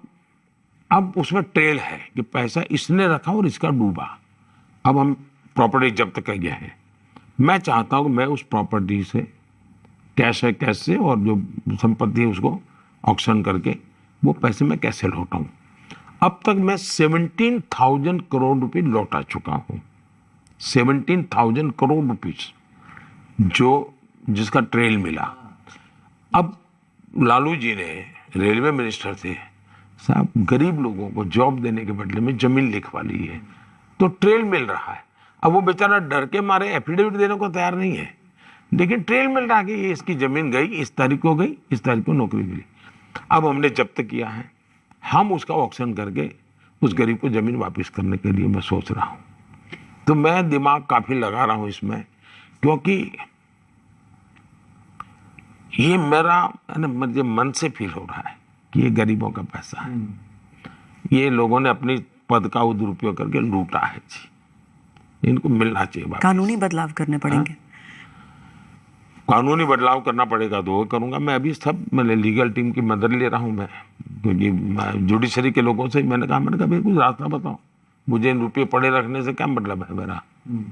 वैसे हमने जो न्याय संहिता नहीं लाए हैं उसमें कुछ सुविधाएं हम लाए हैं, और वो कानून एक तो ऐसा बना, मेरे यहाँ भावनगर में जब मैं मुख्यमंत्री था तो वो काला गुड़ होता है वो पकड़ा गया बहुत बड़ी मात्रा में। तो मतलब ये काला गुड़ मतलब शराब, गैरकानूनी शराब बनाने के उपयोग होगा। अब पुलिस थाने में रखा, बारिश आई भीग गया तो मच्छर मक्खी इतना ढेर हो गया, उस रास्ते से गुजरना मुश्किल हो गया। अब कानून ये कहता है इसको आप डिस्पोज ऑफ नहीं कर सकते, तो तब से मेरे में था कानून बदलना चाहिए। पुलिस थाने में गाड़ियां भी पड़ी रहती थी, ढेरों गाड़ियां तो ये मैं जो नया न्याय संहिता आई है उसमें सारे सॉल्यूशन हम लाए हैं। सर, आपके 10 साल का ट्रैक रिकॉर्ड ये कहता है कि लाभार्थियों को, चूंकि आपने अभी बात की कि अगर किसी ने रिश्वत में जमीन दी है तो हम काम करेंगे कि उसको वापस मिले। लाभार्थियों का आपका एक बहुत लंबा चौड़ा स्कीम चल रहा है। लाभार्थियों को जब मिलता है फायदा तो हिंदू है, मुस्लिम है, किस समुदाय का है कोई नहीं देखता है। तो एक सेक्युलर एडमिनिस्ट्रेशन यानी धर्मनिरपेक्ष शासन देश में है, लेकिन अगर ऐसा है तो फिर चुनावी रैलियों में मंगलसूत्र, घुसपैठिया, ज्यादा बच्चे, इन शब्दों को लाने की क्या जरूरत है? ये विपक्ष बार बार आपको इसी मुद्दे पर घेरता है। विपक्ष का कहना है कि आप जो चुनावी कैंपेन करते हैं उसमें आप हिंदू मुस्लिम। ये बहुत ही अच्छा सवाल पूछा आपने। मैं ठीक से बताना चाहता हूं दर्शकों को, होता क्या है जी, आपने पूरी तरह सांप्रदायिक एजेंडा पर चले और मैंने उसको एक्सपोज किया, मैंने उसकी धज्जियां उड़ाई, मैंने उसमें आरोप लगाए, तो जो मूल बात थी उसको उनकी इकोसिस्टम हटा देती है। और आप लोग भी उस इकोसिस्टम के इतने प्रेशर में जीते हैं, आप भी फिर उसको हाथ नहीं लगाते हैं। फिर आप मेरी बात को लेकर के चलाते हैं तो आपको लगता है मैं मुसलमान बोला। बात ये नहीं है जी, मुद्दा ये है कि उन्होंने अपने मैनिफेस्टो में लिखा है कि अब वो कॉन्ट्रैक्ट सिस्टम में भी माइनॉरिटी को लाएंगे, ठेका माइनॉरिटी को दिया जाएगा। अगर मैं उस ठेके का विरोध करता हूँ, पद्धति का विरोध करता हूँ, वो मैं सेकुलरिज्म कर रहा हूँ। लेकिन चूंकि मुझे उसमें माइनॉरिटी शब्द बोलना पड़ता है, चूंकि मुझे उसमें मुसलमान शब्द बोलना पड़ता है, चूंकि मुझे उसमें अल्पसंख्यक बोलना पड़ता है, तो आप मीनिंग निकालते हैं कि मैं कुछ हमला उन पर कर रहा हूं। मैं उन पर हमला नहीं कर रहा हूं, मैं उन पर कर रहा हूं जो पॉलिटिकल पार्टियां हैं, जो भारत के सेकुलरिज्म की धज्जियां उड़ा रही हैं, जो अपीजमेंट का पॉलिटिक्स कर रही हैं, देश के संविधान की भावनाओं को नष्ट कर रही है। और मेरे पास सबूत है कि मैं नहीं करता हूं। क्यों? मैं कहता हूं 100% सैचुरेशन। अगर मान लीजिए एक गांव में 700 लोग रहते हैं, फलानी स्कीम के 100 लाभार्थी हैं, यानी हकदार हैं, तो मेरा होता है उन 100 को मिलना चाहिए। फिर इस जाति का उस जाति का नहीं। हाँ, हो सकता है किसी को सोमवार को मिलेगा, किसी को बुधवार को मिलेगा, किसी को जनवरी को मिलेगा, किसी को जुलाई में मिलेगा, लेकिन हकदार जितने हैं सबको मिलना चाहिए। तो गवर्नेंस में डिस्क्रिमिनेशन नहीं होना चाहिए, सेकुलरिज्म होना चाहिए। आज पूरी डिबेट देखिए, हमारी तरफ से हमने न कहीं हिंदू मुसलमान किया है, उनके मैनिफेस्टो को समझाने के लिए लोगों को हम समझा रहे हैं भी ऐसा ऐसा। अब उसमें हम संकोच नहीं करते हैं, हम संकोच होकर के भी मुसलमान बोलेंगे तो पता नहीं हम पर थप्पा लग जाएगा, ना बोले। मैं मुसलमानों को समझा रहा हूँ, ये तुम्हें मूर्ख बना रहे भाई, 75 साल से मूर्ख बना रहे, तुम क्यों मूर्ख बन रहे हो? और मैं बुद्धिमान मुसलमानों को कहता हूँ, जरा समझो भाई, क्या मिला तुम्हें? अच्छा, धर्म के आधार पर उन्होंने देश तो ले लिया, क्या वो देश मदरसा से चल जाएगा क्या? क्या उनको एडमिनिस्ट्रेटर नहीं चाहिए? क्या उनको डॉक्टर नहीं चाहिए? उनको इंजीनियर नहीं चाहिए? डॉक्टर है तो आपको स्टेथोस्कोप उठाना पड़ेगा जी, आप इंजीनियर है तो आपको हाथ में कुछ कागज पेन लेनी पड़ेगी जी। मैं मुसलमानों को यही कह रहा हूं जी। वो सुन रहे हैं, वो वोट कर रहे हैं बीजेपी के लिए, आपको ऐसा लगता है? पहला, हाँ। ये वोट के लिए जो करने वाली आदत है ना देश में, ये खत्म होनी चाहिए। सब कुछ वोट के लिए करोगे क्या? देश के लिए कुछ नहीं करोगे, सत्ता पाने के लिए करोगे? मैं इसका घोर विरोधी हूं जी। मैं जो करूंगा वो देश के लिए करूंगा। वोट तो बाय प्रोडक्ट होता है जी, वोट के लिए देश को डुबो नहीं सकते हम, और मुझे ऐसी सत्ता नहीं चाहिए जो मेरा देश को बर्बाद करे। ऐसी सत्ता मुझे मंजूर नहीं है। तो आपने कहा आप कभी हिंदू मुस्लिम नहीं करेंगे, आपका ये काफी। मैं हिंदू मुस्लिम न कभी किया है न करता हूं, लेकिन अगर 3 तलाक गलत है वो मैं कहता हूं तो मैं मुसलमान विरोधी हूं, ऐसा अगर आप मुझे लेबल लगा देते हैं तो वो आपकी मजबूरी है, मेरी मजबूरी नहीं है। नहीं, कुछ ऐसा लेबल लगाने की कोशिश कश्मीर को लेकर भी की गई थी जब 370 हटाया गया था। मोदी जी, 2014 से पहले भी मैंने कश्मीर कवर किया है, उसके बाद भी किया है, और केवल एक शहर और डाउनटाउन नहीं बल्कि बॉर्डर्स तक, जहां पर लोगों ने को लगा कि वो इंक्लूसिव हो रहे हैं, वो जुड़ रहे हैं मुख्य धारा के साथ। फिर 370 आया, उसके बाद से पत्थरबाजी नहीं हुई, हड़ताल नहीं हुई। श्रीनगर में क्या कमाल की वोटिंग इस बार हो गई। पर एक बहुत बड़ा धड़ा है जो कहता है कि बताइए हमसे राज्य का दर्जा ले लिया है। आप जम्मू कश्मीर की जनता को कुछ कहना चाहेंगे? पहली बात है कि मेरे इस चुनाव में आपने सवाल पूछा होता तो मुझे अच्छा लगता, लेकिन आप लोगों ने नहीं पूछा। लेकिन मैं आपने विषय निकाला इसलिए मैं उसमें से सवाल भी पैदा करता हूं, जवाब भी देता हूं। इस पूरे चुनाव में मेरे लिए संतोष की पल कौन सी है? तो मेरे लिए संतोष की पल है श्रीनगर का वोटिंग, क्योंकि इसने इस बात को थप्पा मार दिया कि मेरी नीतियां सही है, मैं कोई डिस्क्रिमिनेशन नहीं करता हूं, मेरी सरकार धर्म के आधार पर भेदभाव नहीं करती है। जहां तक राज्य का दर्जा का हमने पार्लियामेंट में प्रॉमिस किया हुआ है और हम उस पर कमिटेड हैं। हाँ, हम सफल होना चाहते हैं, सफल in the sense political power में नहीं, स्थितियों में। और पहले हम पर क्या गालियां पड़ती थी, आपने इंटरनेट बंद कर दिया, चारों तरफ होल्ला मीडिया में, हम जाते थे मीटिंग में तो आप लोग मिलते थे तो इंटरनेट बंद कर दिया, कौन सा लोकतंत्र है?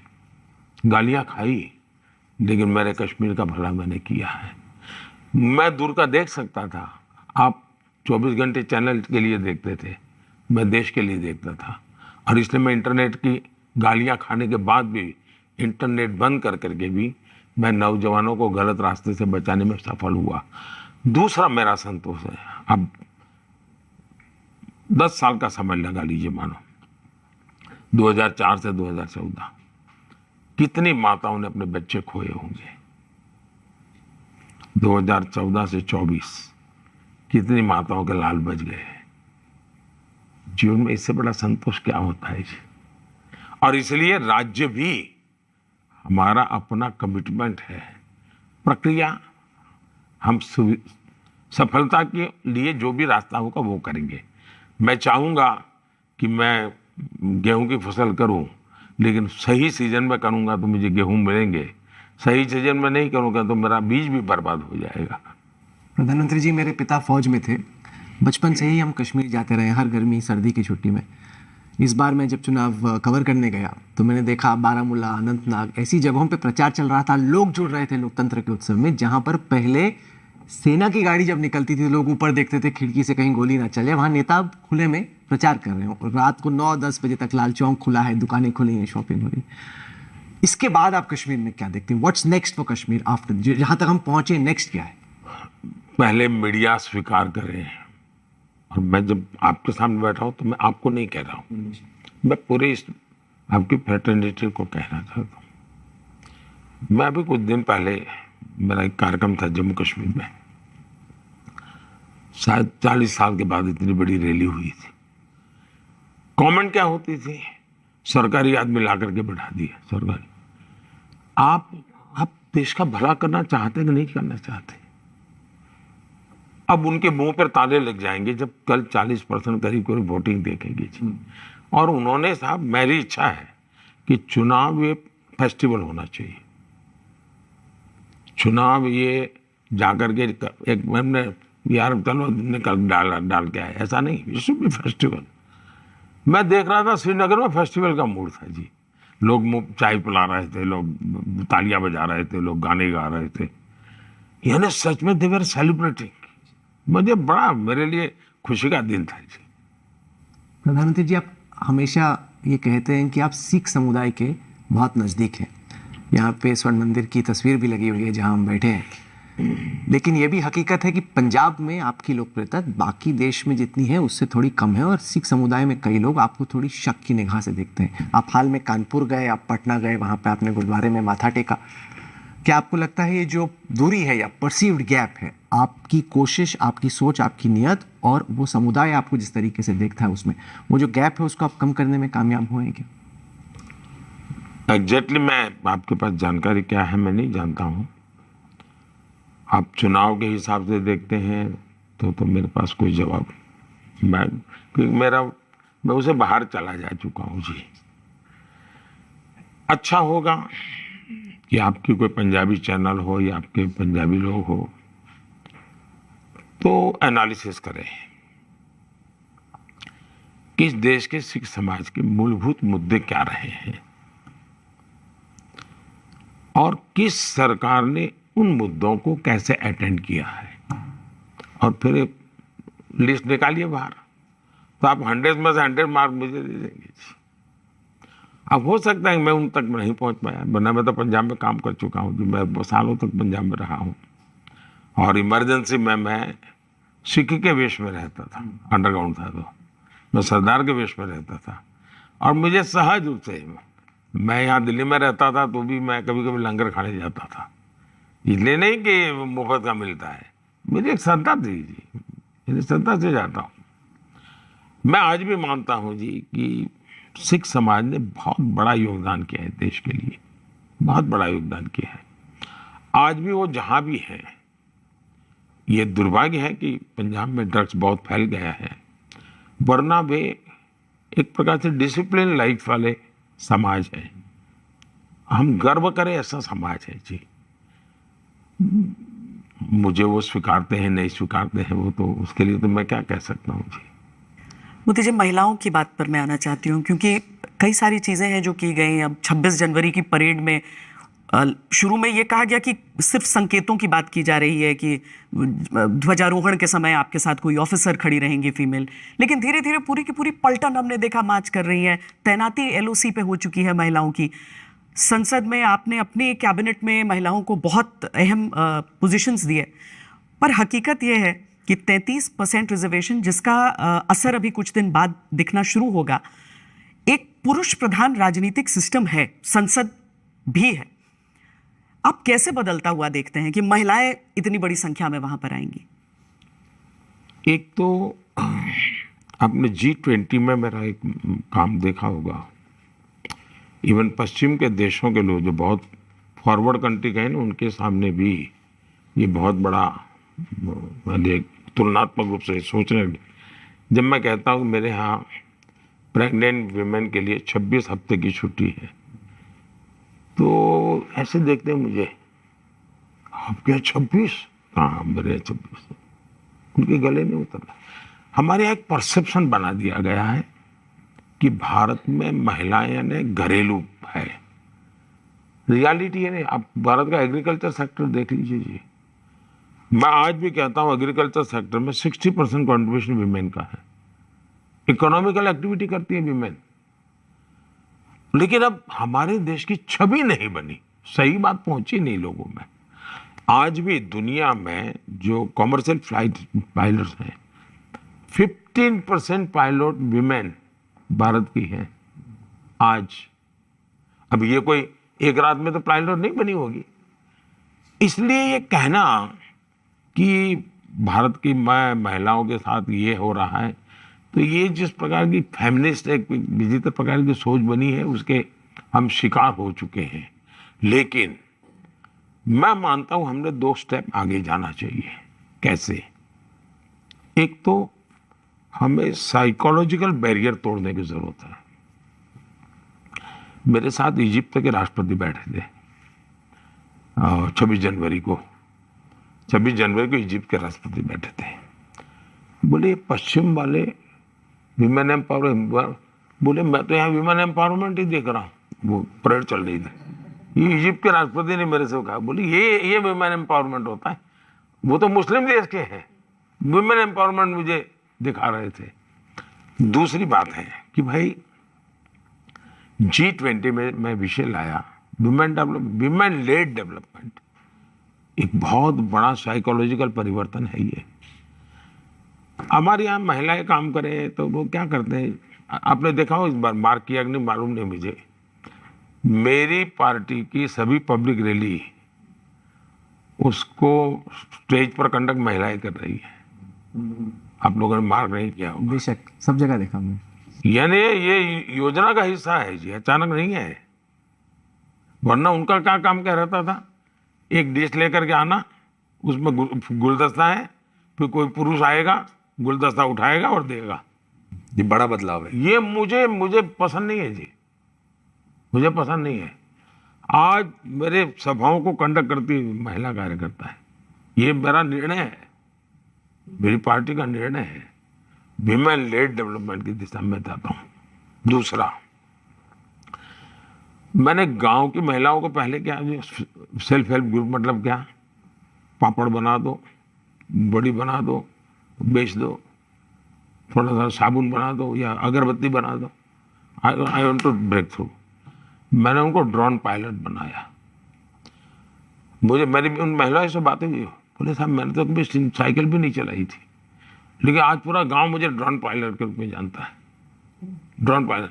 मैं गुजरात में था तो मैंने तय किया भाई सरकार है तो क्या, मतलब पुलिस वाला आया तो सरकार आई, ये इंप्रेशन है। I want to change this psychology. तो मैंने आंगनवाड़ी और आशा वर्कर जो थे उनको मैंने कहा यूनिफॉर्म सरकार देगी, इसलिए नहीं कि मुझे वोट चाहिए था। और मेरा सूचना थी, मैंने फैशन डिजाइनर को बुलाया, मैंने कहा एयर होस्टेस से मुझे अच्छे कपड़े चाहिए, ये आंगनवाड़ी वर्कर के लिए एयर होस्टेस से अच्छे कपड़े। और मैंने किया। और फिर मैंने क्या किया, जब भी मुख्यमंत्री या कोई भी मिनिस्टर जाएगा तो जो क्यू रहती है रिसीव करने में, उसमें आंगनवाड़ी आशा वर्कर रहने चाहिए। साहब सब में करवा पड़ता था। गांव की स्थिति ये बन गई कि आंगनवाड़ी के आशा वर्कर खड़े हैं मतलब सरकार खड़ी है पूरा। यानी यानी मेरा कमिटमेंट है जी। जो आपको दिखता है वो नहीं, बहुत सी चीजें मतलब।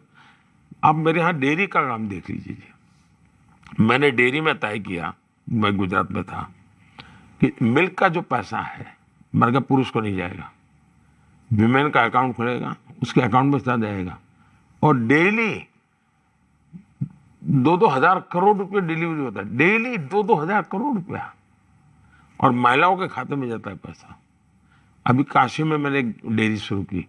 मैंने कहा डेयरी तब शुरू होगी पैसे महिलाओं के खाते में जाएंगे, वो पशु वो पालन करे, दूध की चिंता वो करें, दूध भरने के लिए वो आ जाए और पैसे कोई वो ले जाए, नहीं चलेगा। मैंने जब भूकंप के घर बनाए गुजरात में, तो सरकार ने जो घर बनाए वो मैंने महिलाओं के नाम पर ही मिलेंगे, पुरुष के नाम पर नहीं मिलेंगे। और यहाँ में आया जो 4 करोड़ घर बनाए, मैंने कहा पहला हक महिला का रहेगा, पहला का। फिर मैंने एक नियम किया कि जो स्कूल में बच्चा दाखिल होता है तो पिता का नाम लिख दो, नहीं माता के भी लिखा जाएगा। ये बदल किए हैं। आज माता का नाम भी होता है स्कूल में बच्चे के साथ, सिर्फ पिता का नाम नहीं होता है। तो आपको एक तो आपकी थॉट प्रोसेस काम करती है, फिर उस वजह से छोटी छोटी चीजें आपको सोचती, और ये ताकत नीचे से लानी पड़ती है जी। नीचे से जब ताकत आती है तब जाकर के वो परिणाम मिलता है। मैंने एक काम किया, बड़ा इंटरेस्टिंग है जी, सुनने जैसा है, बस मैं आपको मीडिया को दिखा नहीं पाओगे आप लोग इतना। मैं गुजरात में नया नया मुख्यमंत्री बन के गया तो पंचायतों के चुनाव हुए, कोई 1500 पंचायत के चुनाव होंगे। अब मेरा कोई ज़्यादा ध्यान भी नहीं था क्योंकि मैं भूकंप के काम में लगा पड़ा था मुख्यमंत्री बनने के बाद। फिर मुझे एक दिन मैसेज आया कि भाई खेड़ा डिस्ट्रिक्ट के गांव की पंचायत के सब जो मेंबर है वो मिलना चाहते हैं।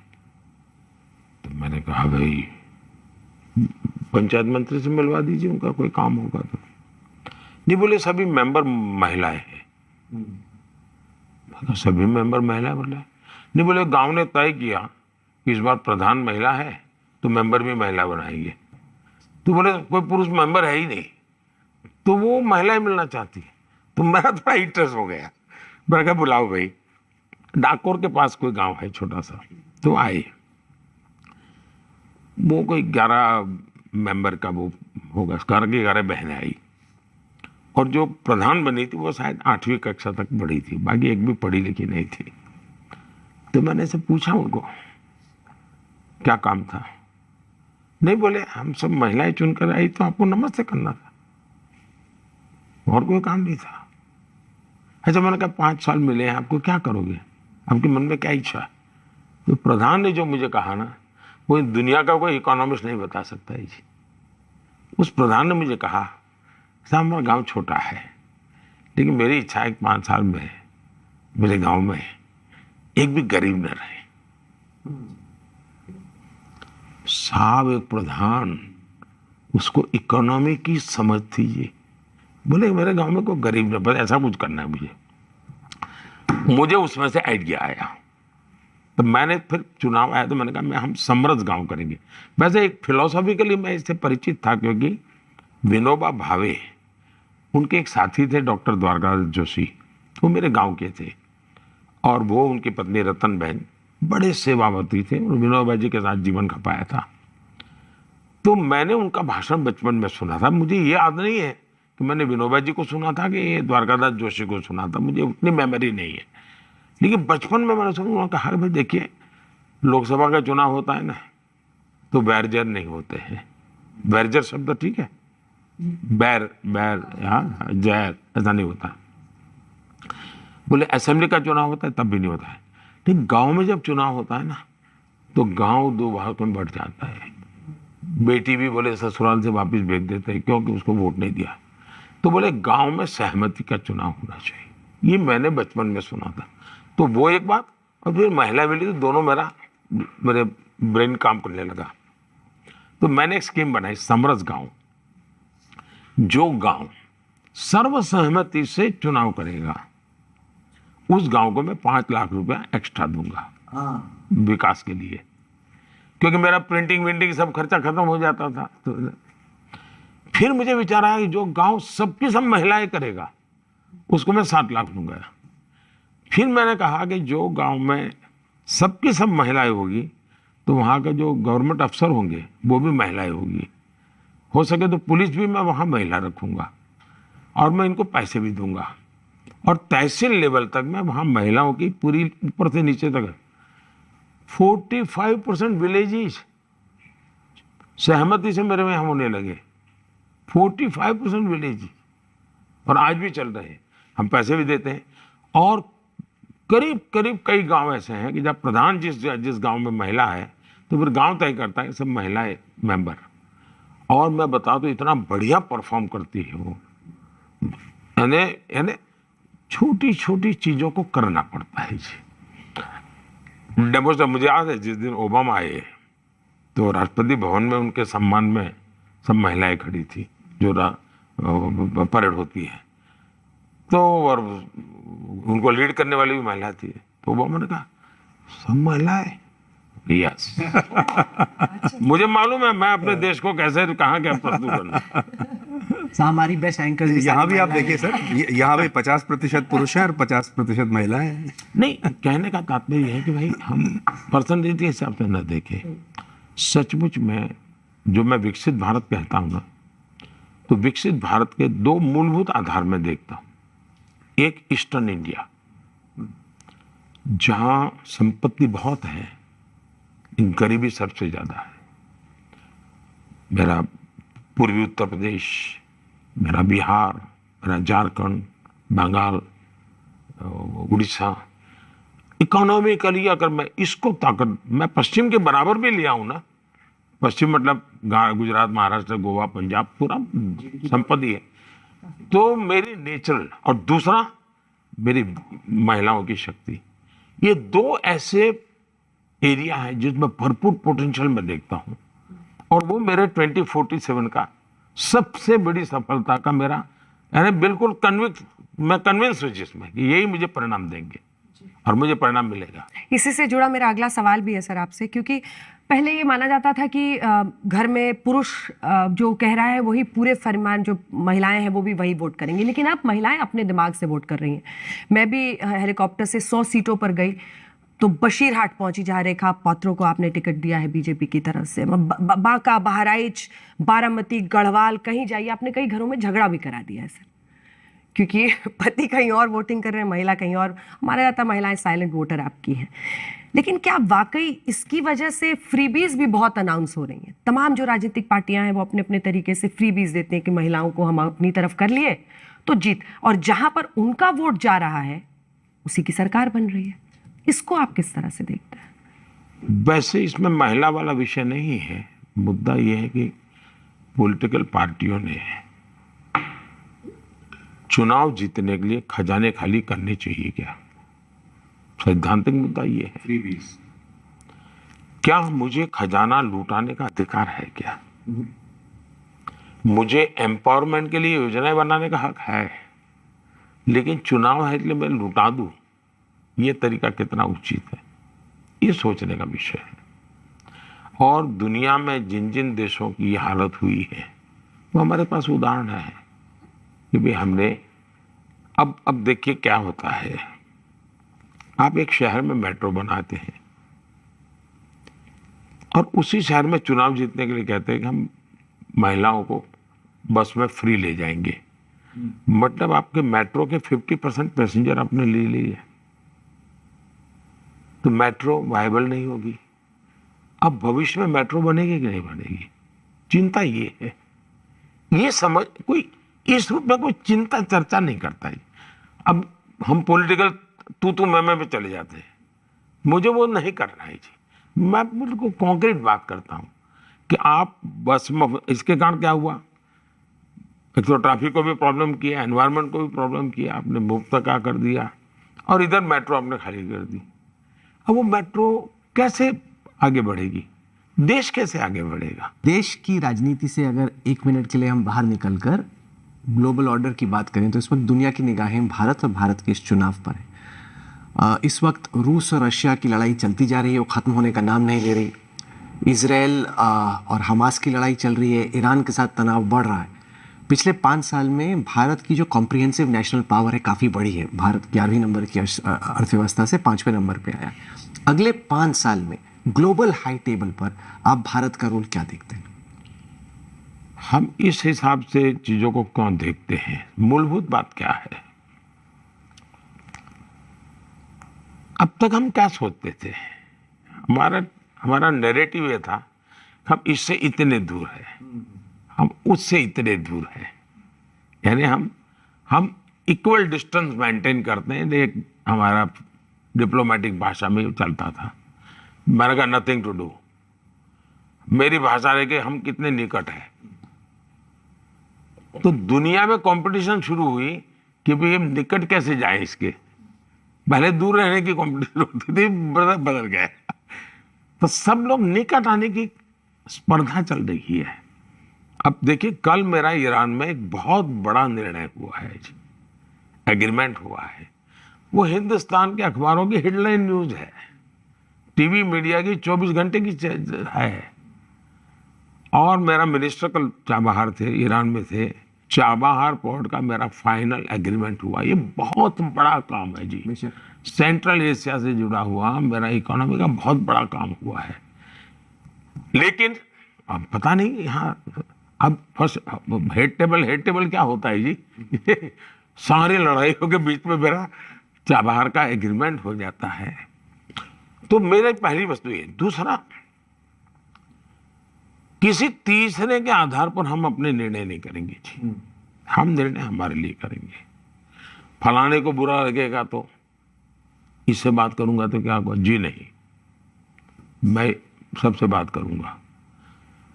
राष्ट्रपति पुतिन मेरी अगर भरपूर तारीफ करते हैं, इसका मतलब ये नहीं कि मैं राष्ट्रपति पुतिन को मिलकर के कह नहीं सकता हूं कि this is not the time for the war. तो वो भी मुझे सम्मान करेंगे, भाई कम से कम एक ऐसा मित्र है जो मुझे साफ बताता है कि सही है गलत है।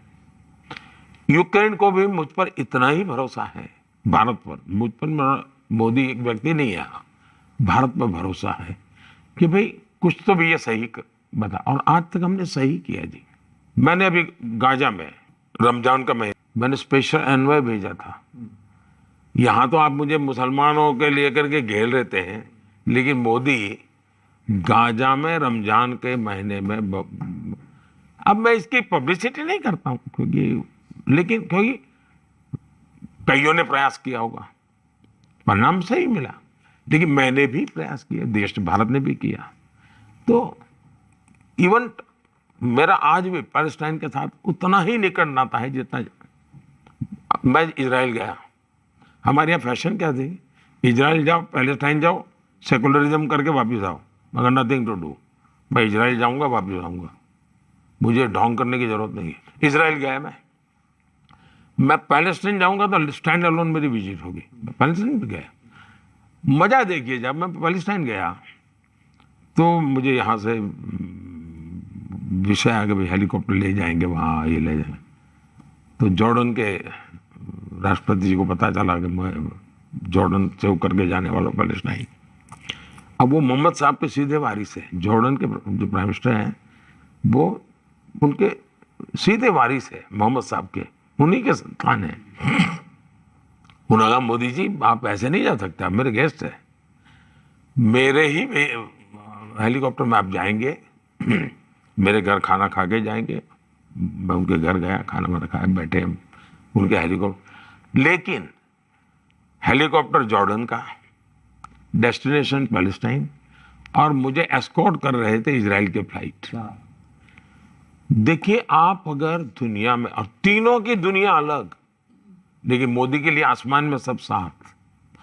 मैं मानता हूं ये सब तब होता है जब आपके इरादे नेक हो, आपके प्रति विश्वास हो, और चोरी छुपी नहीं। अमेरिकन को मैं कह करके बताता है ना, मुझे पूछ करके नहीं करना होता है। मैं रशिया से, मेरे देश को सस्ते में पेट्रोल चाहिए, मैं लूंगा, मेरे लिए जरूरी है, मैं करूंगा। तो मैं छुपाता नहीं हूं और मैं अपने टर्म्स पे मेरे देश को चलाता हूं जी। सर, आप भारत के तो सबसे लोकप्रिय नेता हैं ही, अब दुनिया के भी सबसे लोकप्रिय नेता हैं, और शीर्ष पर बने रहना, जैसे कहते हैं अंग्रेजी में, it's always very lonely at the top, और शीर्ष पर बने रहना का अपना एक दबाव भी होता है बहुत। आप कभी उस दबाव को महसूस करते हैं? आप जब परीक्षा पे चर्चा करते हैं तो बच्चों को बताते हैं कि कैसे स्ट्रेस को दूर रखना है, कभी आपके साथ भी ऐसा दबाव आप फील करते हैं? होता क्या है जी, आप लोगों का प्रॉब्लम ये है कि आप उस दुनिया में जिए हैं, पले बड़े हैं, तो आपके पास हर चीज के उदाहरण वही है। मैं उस दुनिया का इंसान ही नहीं हूं जी। आप मुझे एक अलग केस समझिए। व्यवहार जीवन की जितनी चीजें आप देखते हैं मैं उससे परे हूं, माफ करना मुझे कहना पड़ रहा है। और इसलिए मेरे जीवन में कोई चीज, ये मोदी यहां बैठा है या मोदी लीडर बना है, no, nothing to do. Bharat बना है, मैं शायद निमित्त हूं। और इसलिए कृपा करके, और मैं इसे बहुत विरक्त, मैं अलिप्त हूँ जी, मैं कोई लेना देना नहीं जी। आप सन्यासी की तरह सोचते हैं? मैं शब्द प्रयोग सन्यासी वगैरह, मैं विरक्त इंसान हूँ जी, मेरा कोई लेना देना नहीं जी, कोई लेना देना नहीं, कोई लेना देना नहीं। प्रधानमंत्री जी, इस वक्त जितने भी लोग इस इंटरव्यू को आज तक और इंडिया टुडे पे देख रहे हो, मेरे साथी भी ये मानेंगे कि बहुत सॉलिड इंटरव्यू था। मतलब जितने भी मुश्किल सवाल हो सकते थे आपसे पूछे गए, आपने किसी ये ही मेरा आप लोगों से शिकायत है, ये मुश्किल शब्द आपका नहीं है। एक इकोसिस्टम ने आप लोगों को डरा करके रखा हुआ है और आप लोग बुज़दिल की तरह डरे हुए हो, उनके एजेंडा सेट के लिए सवाल लेके घूम रहे हो। आपको बुरा लगेगा, मैं सच कहता हूँ, आप सब लोग दबाव में जी रहे हो। और मैं मानता हूँ, मैं भी जाता आता हूँ तो कभी पत्रकारों से कम उनके हाल तबीयत वगैरह तो पूछता हूँ। मैं सीरियस नेचर के सवाल जवाब नहीं करता हूँ, तो पूछता हूँ। मुझे ऐसा लगता है उनके दिलों में कुछ और पड़ा हुआ है, उनके अनुभव कुछ और है। लेकिन एक इकोसिस्टम ने ऐसे सवाल बना करके खड़े कर दिए कि आप तब तक पत्रकार नहीं है, आप तब तक न्यूट्रल नहीं है जब तक ये पूछे नहीं। इस मुसीबत से मुझे आपको भी निकालना है, वो काम भी मैं ही करूँगा। सर, जब आप गुजरात के मुख्यमंत्री थे, आप कई मर्तबा आपका इंटरव्यू करने का मौका हम लोगों को दिया करते थे। अब जब आप प्राइम मिनिस्टर बने हैं तो आप प्रेस कॉन्फ्रेंस नहीं करते और इंटरव्यू करने का मौका भी कम ही कम मिलता है। तो लोग ये पूछते हैं कि जो मोदी जी हर तरह के सवाल का जवाब दे सकते हैं, तो आखिरकार प्रेस कॉन्फ्रेंस या इंटरव्यू क्यों नहीं करते? पहली बात ये है कि अगर पिछले इस चुनाव में मैक्सिमम मुझे आज देखेंगे तो आज तक में देखेंगे मैक्सिमम जवाब मैंने दिए था आज तक। तीसरा इंटरव्यू है भी है, 3 दिन में तीसरा। तो मैंने तो कभी मना नहीं किया। दूसरा ये है कि ज्यादातर हमारे यहाँ मीडिया का उपयोग ये हुआ है, ज्यादातर ये कल्चर बन गया है कि कुछ भी मत करो यार, इनको संभाल लो और अपनी बात बता दो, देश में चल जाएगी। मुझे उस रास्ते पर नहीं जाना है, मुझे मेहनत करनी है, मुझे गरीब के घर तक जाना है। मैं भी विज्ञान भवन में फीते काट के फोटो निकलवा सकता हूँ जी, मैं वो नहीं करता हूँ। मैं एक छोटी योजना के लिए झारखंड के एक छोटे से डिस्ट्रिक्ट में जाकर काम करता हूँ। मैं एक नए वर्क कल्चर को लाया हूँ। उस कल्चर को सही लगे तो मीडिया सही प्रस्तुत करे, न लगे तो न करे। दूसरी बात है, मैं जवाबदेह हूँ पार्लियामेंट को, बस सब सवाल का जवाब देने के लिए तैयार हूँ। मैं तीसरी बात कहता हूँ कि मीडिया आज वो नहीं है जो पहले था, क्योंकि पहले मैं आज तक से बात करता था, लेकिन अब दर्शक को मालूम है मैं राहुल से बात कर रहा हूँ। कौन राहुल? तो उसने परसों ये ट्वीट किया था, मतलब ये तो मोदी के फेवर में लिखता है, मतलब ये तो वही बात करेगा। तो आज media as such separate entity रही नहीं है। आप भी अनेक लोगों की तरह अपने व्यू लोग जान चुके हैं, तो वो स्थिति आपकी बनी नहीं है। पहले मीडिया फेसलेस था, उसका कोई चेहरा नहीं था। मीडिया में कौन लिखता है, लिखने वाले के विचार क्या है, कोई लेना देना, लोग मानते थे एक एनालिसिस है। आज वो स्थिति नहीं है। तीसरी बात है, पहले कम्युनिकेशन का एक ही सोर्स था, मीडिया के बिना का आप जा ही नहीं सकते थे। आज आखिरकार तो आपको जनता को बात करनी है, तो कम्युनिकेशन के 2 वे हैं आज से। जनता भी बिना मीडिया अपनी आवाज़ बता सकती है, व्यक्ति भी जिसको जवाब देना है बिना मीडिया अपनी बात बता सकता है। तीसरा, मैं जब गुजरात में था तो मेरी पब्लिक मीटिंग जो होती थी, तो पब्लिक मीटिंग में मैं पूछता था, ऐसे करके देखता था, अरे, फिर मैं पूछता, क्यों भाई ऐसा कार्यक्रम बनाया है, कोई काले झंडे वाला नहीं दिखता है? अरे भाई 2-3 काले झंडे वाले रखो तो कल अखबार में छपेगा कि मोदी जी यहाँ आए थे, 10 लोगों ने काला झंडा दिखाया, तो कम से कम पता तो चलेगा कि मोदी जी आए थे। काले झंडे बिना मेरा सभा का कौन पूछेगा? साहब मैं 10 साल ऐसे भाषण किए थे गुजरात में, डेली मेरा कार्यक्रम था। एक दिन मेरे एक गांव के लोग मिलने आए, मेरा अभिनंदन करने आए। तो बोले हमारे गांव में अब 24 घंटे बिजली हो गई है, तो इसलिए हम आपको अभिनंदन। मेरे यहाँ मंगल को किसी को भी एंट्री थी, मेरे यहाँ गुजरात में मेरी सिस्टम थी, तो मैंने कहा 24 घंटे बिजली, मैंने कहा झूठ है, नहीं हो सकता। नहीं बोले साहब हो गई। मैंने कहा तुम झूठ बोल रहे हो, 24 घंटे बिजली हो ही नहीं सकती है। बोले साहब, मैंने कहा मैंने तो किसी अखबार में पढ़ा नहीं कि तुम्हारे यहाँ 24 घंटे हो गए, न रेडियो पे आया, न टीवी पे आया, न अखबार में आया, तुम झूठ। नहीं बोले साहब, रेडियो वाले अखबार वाले नहीं बताएंगे 24 घंटे हो गई है, हो गई है, चला मिठाई खाते हैं। तो साहब मैं ऐसे ही जिया हूँ।